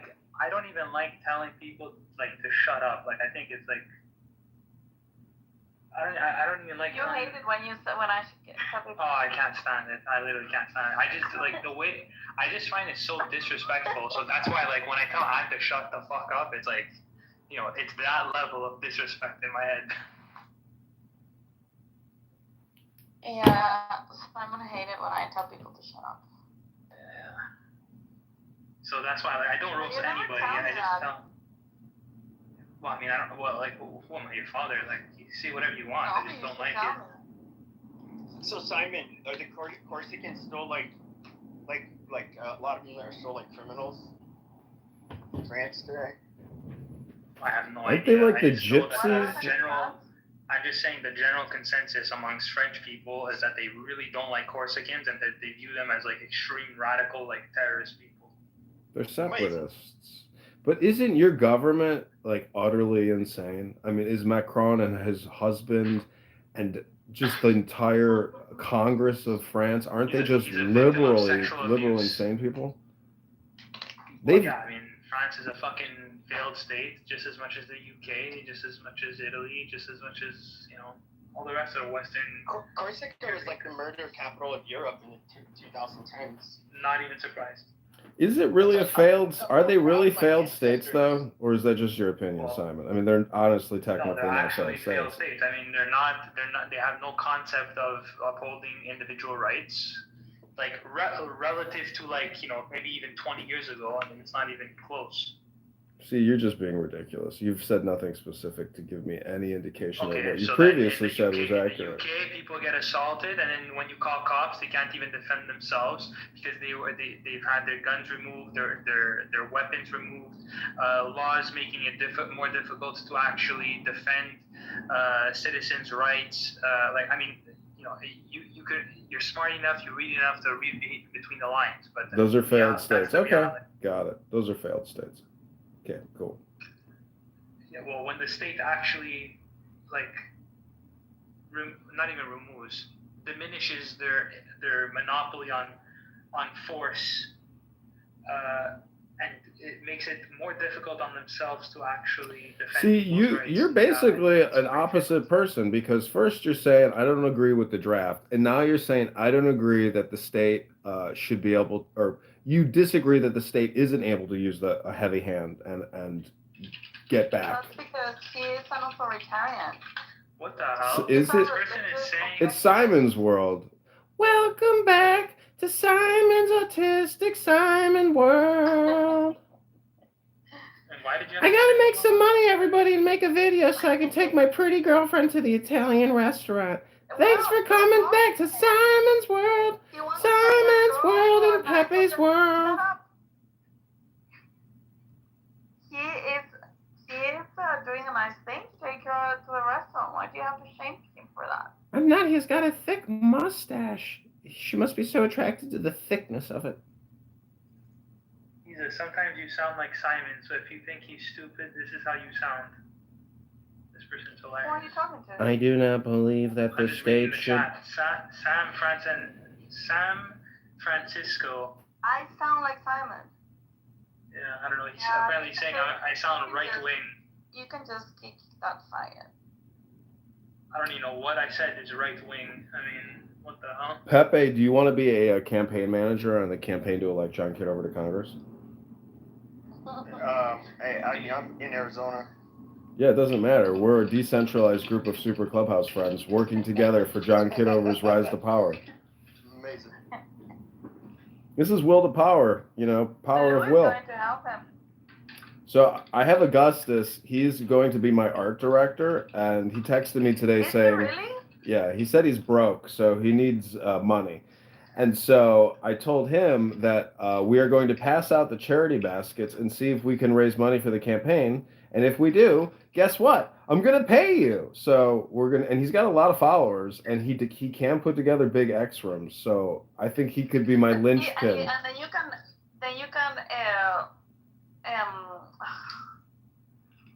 Jesus, what's the word I'm looking for? What's going on with my brain? Simon, mute up. We don't want to hear you typing on the computer, please. Hold on. Then you can brag that you have the same campaign manager It's Kennedy. I know, right? Yeah. So that's what we're going to do. And Thursday we're starting it, and it's Thor Day, so that's when we're going to war. And we will raise money, and then we will pay Augustus to create amazing videos for the campaign to elect John Kitover to Congress in the 16th District of Illinois. Is he going to help you? Yeah, That's so cool if he is. He says he's broke, so broke people need to work. And I have a little bit of money I can send him, but it would be much better if the campaign can send him the money, because we're creating donations. Yeah, great. Because think about all the fucking Pepe. You spend a lot of time here, dude. Why don't you just do fundraising for the campaign, and I can pay you as a campaign manager? I mean, at least use your platform and your content to, raise money in politics, and we can probably beat this guy in the 16th District of Illinois, because nobody really likes him. He's got no comments, no retweets. There's no interaction. You know the Jewish clubhouse is campaigning against you, right? Oh, that's okay. I need drama. If I don't have conflict. Oh, who is it? Where's Bussy? That's anti-Semitic. On your FBI. Yeah, Bussy's going to be a crisis actor too on the campaign. Read my full name. Say my full name. Let's see. FBI July. FBI Bella Rambleson. You got the Rambleson disease, huh? He drove you crazy too. Where is Rambleson? I haven't seen him. He's taking a break. Is he? That's good. That's healthy. He's upset at me. El Norm got to him, let's just say. Norm? Really? What did he say? Oh my god. He went shit crazy with Norm. You know he always goes at it. At first, they were fighting about Israel, like always. And oh man, I wish I was there to film that one. I've seen them go go at it for like, I'm not even exaggerating, like over 2 hours. Like just like pure screaming. Like just pure screaming. I've never seen that. Oh my gosh, how exhausting. It takes a lot out of you, but I think it does create a lot of dopamine in your brain. Hello, I love it. That's why I'm addicted to crack. Yeah. Yeah, you're a big offender. Well, Simon, we can make it happen for you. He has a girlfriend. Yeah, Simon, where do you stand on cultural degeneracy? That's an obstacle. David. Simon, do you want to be our French campaign ambassador? No, Simon. Yeah, you can be. David is our campaign finance manager. Simon already said he doesn't like menage a trois. Can I be in charge of DEI? You're going to be our LGBTQ DEI CRT BLM campaign ambassador. You forgot the plus. Yeah. I could talk about Chicano studies. And Lou Jiz is our AI campaign strategist. Yeah. You say Chicano studies or Chicago studies? Issa, you're going to get me the Latina vote. Chicago. Yeah, I'm gonna do the business development. I'm gonna do the voiceovers and call and stuff. So X recently labeled me as spam, and then I messaged Adrian Dittman and Elon Musk, and I said, "Why are you calling me spam?" Did they answer? No, he blocked me.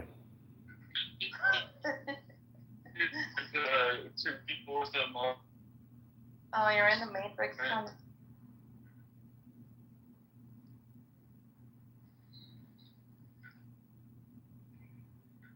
So what did I miss? I don't know. Nothing. Total waste of time. Oh, Yeah, total waste of time. What? Do you like my profile picture? It's shy. AI version. It's shy? Oh, that looks beautiful. You know, Issa, you really do cultivate quite, entertainment. I gotta say, like, your rooms are better than a lot of rooms. Like, you really bring the room. And, Oh, wow. Roberto They have 2 anonymous accounts. Roberto used to, contribute to the creation of these joyful rooms, but you are the Roberto? Robert Taylor, the ATM Bitcoin launderer. Jesus, he's even doxing him. He's doxing him. Yeah, dogs. He's doxing him. I have people posting my address. I have people posting my address in YouTube comments saying they're calling the police right now on me. Like, Oh my god. if you want to talk about maybe getting really doxxed, where the police kick your door in, like, I'm running those risks by recording all these rooms. Okay, but like. Yeah, but Edmund, I don't do anything. Like, I don't create content or anything. I just open a room. That's what I do. You're basically the Latina version of Nick Fuentes and Candace Owens if they were to have a baby. You'd be that big booty Latina. Oh wow. That's That is not even big remotely insult. Yeah. What do you mean they're Latinos? Candace Owens is a fucking retard, and Nick Fuentes is like. I don't even know what word to describe Nick Fuentes. I mean, that kid is nutty. Yeah. I mean, the thing is, people do have this Jewish conspiracy hate in their, like, souls because it's a projection, and they use it as a mirror for their own self-hate. And it's just insane to consider that people create content based on that, and they are monetizing it. But look at Pepe. Pepe creates racist hate speech rooms all the time, and he's been doing it for years. No education, no enlightenment, no transcendental type meditation. It's just low IQ stupidity. It's people hating themselves and then projecting it onto Jews. It's the stupidest of the stupid. My favorite quote regarding like the Jews is from Sartre when he goes, "If the Jew did not exist, the anti-Semite would invent him." Yeah. I love that. Yeah, but that's also it's the a saying for boogeyman. God. If God didn't exist, the man would invent it, and that's probably what happened. They have to back someone for the problems. They're easy scapegoats. But see, every time I hear somebody make a statement on this app, I go, okay, the exact opposite of what they said is most likely the truth. Yeah. So then. So what I'm saying is, Then the Jews do run everything. no, what I'm saying is that man probably did not create God, but God created man. That's probably the more accurate truth, which is to essentially say, look at the universe and just imagine it's one giant fucking connected, system that created this earth and our reality. I mean, I don't believe in the Jehovah Sky In God. accordance to their nature, created the world. Yes. That's right. God didn't exist, God would probably invent it. I mean, What? people did invent God. That's why God doesn't exist. It makes us feel better. It does make you No. feel better. Simon's right. You just have to give grants in this one small little, nothing or everything came from nothing. That's it. And then No, that's a contradiction. Okay, so So- Simon, so- I get it. Nothing from Contradiction. something. You have to accept it. Something from where does the nothing. world come from, Simon? Subject, object, object, subject, subject, It's object. okay not to know. Where do you come from, Simon? What is there before you are born? My mother. Genetics. No, but where do you come from? Soup. I don't know. We don't have that answer. Lightning from an egg and bolts. So you come from nothing? Is that what I said? Okay, when you die. I don't know. It's not a substitute for nothing. When you die, where do you go? There's a no. Nowhere. That's not even a question. Okay. Where do you go? How Where do we go? How do you explain? You come back to Clown How House. for How do you explain the Big Bang? What's the Big Bang? Oh, Diogenes is here. Where's my money? He's Oh, that's right. I was supposed to tell you. Where do things come from? Where what? Sorry, someone Where do screamed. things come from? I want to go the white supremacy. Where does things come You from? What does that fucking ingrate, Simon. Welcome to Super Clubhouse Friends, ESL and how to speak Oh my English. God, Diogenes is here. Yes, I'm here. Where's my money? Abby's booty call. Honestly, because you've been so obnoxious, I was like, okay, when he Oh, talks is that how that's work? yeah, Is that how when that's he work? talks about Oh, wow. God, Yeah, you made a bet. You lost the bet. Hey, he talks about God, I'm gonna send him the code for Amazon. Oh, if If he keeps being the so person who wins the bet shit. doesn't act the way I want them to act, and I don't have to. Is that in the bylaws? I didn't have a copy of that. That's weird. You know what? You learn more every day. I'm gonna have to fact check that, but I mean, I guess I should take you at your word, right? You're an honest person. You wouldn't lie. Do you want your code for It's in the Amazon? Bible, Diogenes. It's in the Bible. Okay. Oh, it's in the Bible. Shit. Actually, you haven't bothered me in the last month or so. Gonna send you the code. Welcome back to Super Clubhouse Friends. This is a decentralized friend platform in the campaign to elect John Kitover. Pass the election baskets around. Donations now.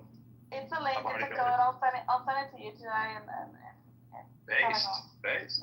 Where's Abby Eba, your booty call? That's what you said last time. He said No, I didn't say that last time. I said last time that I forgot, but now I have it. I'm just gonna send it. Now he can finally buy his kids shoes, Lisa.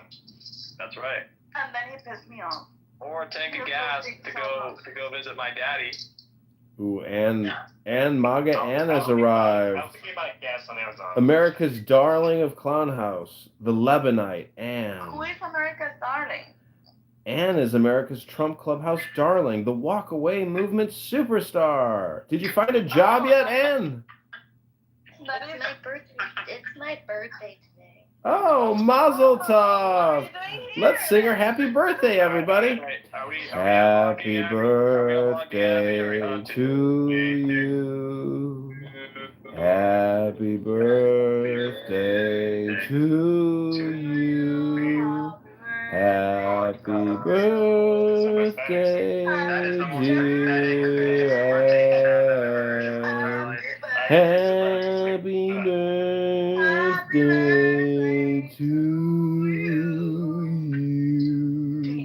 What's your boyfriend's first name? Joe Hero. Joe Hero. Oh, hey, Jeff. Jeff was here for a brief second. Too bad. Randy McDickerson. He's so good at reading the Iran-Israel war news. Yeah, he doesn't like you. He's not going to stay here if you're I mean, if you don't like someone, you just not like a part of yourself. Is that what's really happening here? Yeah, I do believe that actually. Well, welcome back to the Itty Bitty Titty Committee and the Super Clubhouse Friends, where Issa has been And that's organizing. really what's happening between Simon and Anne. They are projecting on each other. Yep. Yeah, I just found out someone in another room doesn't like Simon. I didn't know that. Who doesn't like him? I can't say. Ain't nobody like you, motherfucker. That's okay. Simon. I'm not here to be liked. Simon, how many times? I'll just say that the person dated somebody in this room. Simon, oh. Oh, that makes it completely irrelevant to my life now.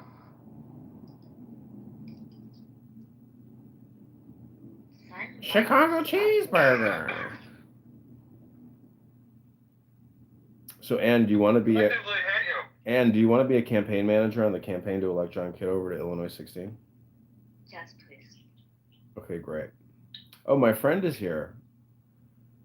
How much do you pay per hour? Our friend. We pay minimum wage of $16.85 an hour. Where's my friend? I don't see him.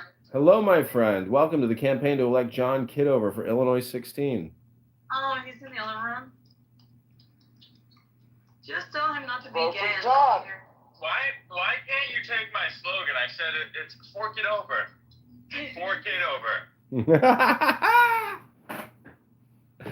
Fork it over, fork it over. Red Rover, come on over, Kitover. That's right. Wait, that's a really good slogan. Where are they? I know, I'm a genius. They're in the Itty Bitty Titty Committee. They're in the Super Clubhouse Friends. You may be blocked by Simon. No, Simon doesn't. It's such a shit stirrer. I've never once blocked anyone on this house. No, you blocked me. What are you talking about? I've never blocked you once. Liar. Pants on fire. I don't have. You blocked him. I've never known Simon to lie. I've never blocked anyone on this app. Not one single person. David, what was a lie that you got caught in? David Bobadilla, what was a lie that you got caught in once in your life? I know you've probably got caught in a lie. David, you don't have to Maybe when I was younger, I don't know. You don't remember anything specific when you got busted? Like mom and dad, no, I didn't have a party at the house, but then they found something probably. It's so David Bobadilla of you. My parents did a lot of traveling, so I had many house parties.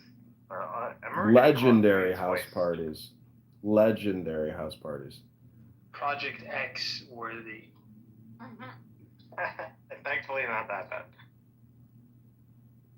Well, then you weren't doing it right.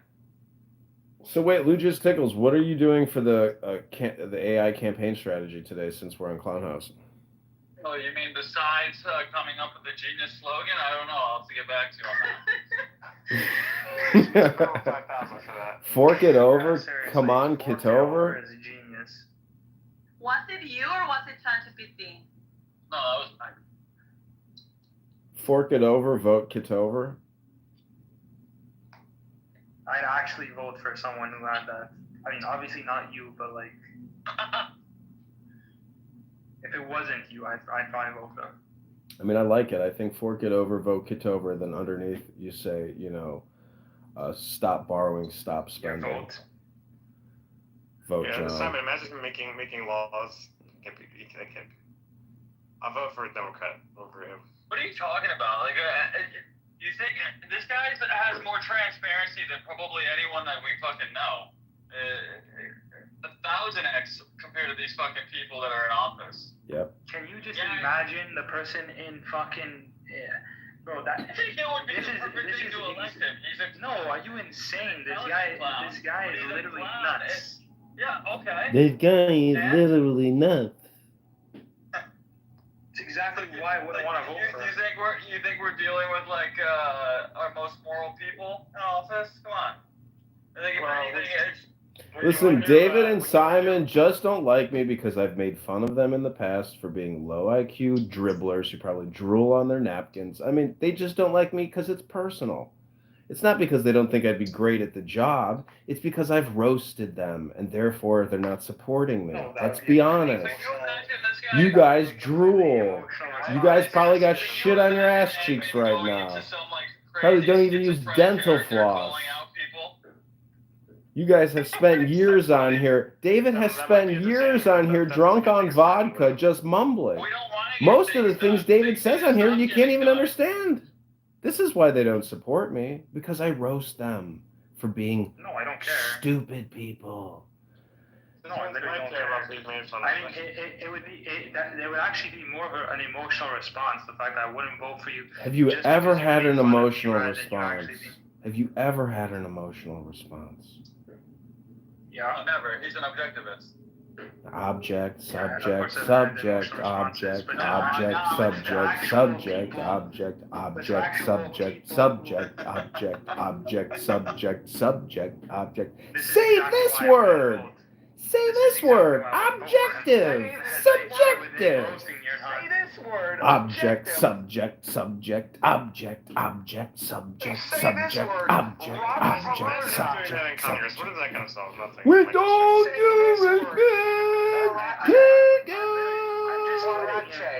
I'm just letting him go on. Welcome to the David and Simon roast. Object, subject, subject, object, object, subject, subject, object, object, subject, subject, object, object, subject, object, subject. Look, it didn't take any time to just prove. With all due respect, keep on. You don't have to make an argument. You just have to listen to him. Exactly. That's what I'm saying. Object, subject, subject, object, object, subject, That's right. Let's subject, just keep object. fucking voting in the pedophiles. That's fine. Allegedly. The point is, we can't keep spending money the way we have, and we have to cut the pensions. I'm sorry, everybody, but the world of fake money is a lie. We just can't keep doing it. We can't keep borrowing and spending. It's not fair. It's just not fair. Now you're talking my language. So are you going to be the finance campaign manager, Simon, or is David going to take the role? Absolutely not. Absolutely not. See, I believe in an inclusive, decentralized campaign of grassroots volunteers that want to enact change and have fun doing it. If you're not part of Team Kitover, well, fork it over. Kitover. Vote John for 16th, Illinois. I'll give all my money to Simon, and he'll decide whether or not to give it to you. How about that? Can I just keep it if you're going to just throw money in the garbage? Well, you're so good at videos. I mean, I got Augustus competing for my business. Simon, do you want my business or do you not want to be part of Campaign John Kitover? You're looking for money. Don't you got to take that girl to a nice Italian restaurant? An Italian restaurant. I'm in a position where I get to choose like the project, so like, no, I'm good.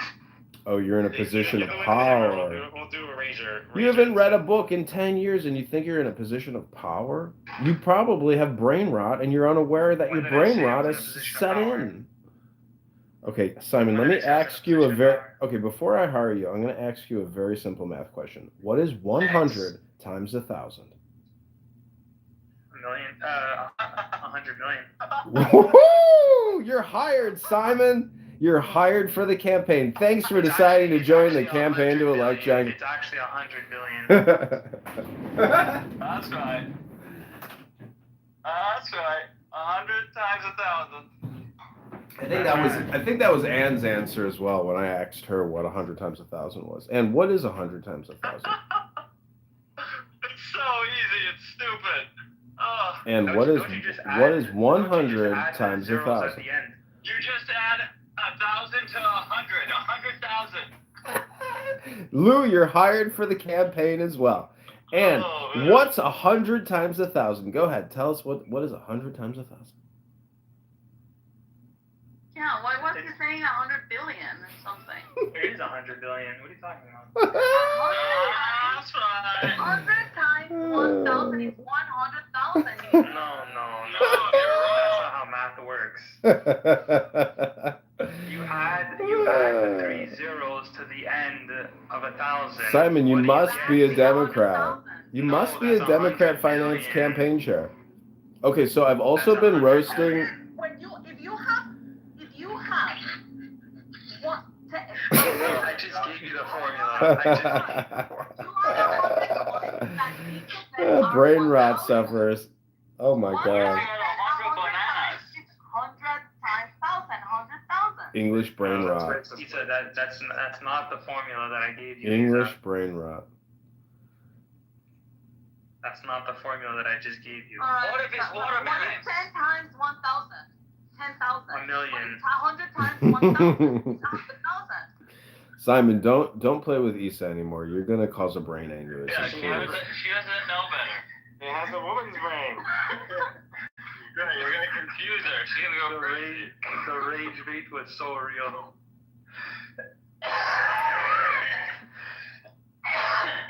Oh, that sounds healthy. And that's what you get. That sounds healthy. Bless you, Simon. Are you double vaxxed, triple boosted? Do like atheists have a higher uptake of mRNA spike proteins? Yeah. Makes sense. It does. Are all the atheists dead from the vaccine? No. Well, I want to thank everybody for coming to the campaign to elect John Kitover, a local town hall of decentralized campaign supporters. You are all invaluable in my content creation as we pursue power in the Illinois 16th District and take over from Darren LaHood, a big borrower and a big spender who told you all to vaccinate or we would never end this horrific pandemic. Don't trust the liars borrowing and spending your future and your children's future. Vote John Kitover now. Go to johnforcongress.com to join the campaign and send us 10, not 11, 10, not $9 right now to buy Google ads to defeat the rhinologist and vaccinologist, Darren LaHood. And remember, fork it over for John Kitover. Fork it over for John Kitover. Trademark Lou. That's right.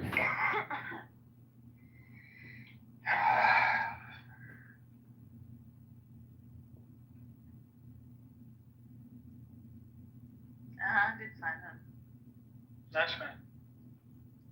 So I'm reading. What's wrong with silence, boo boo? What's that? When you're on an audio app, it kind of kills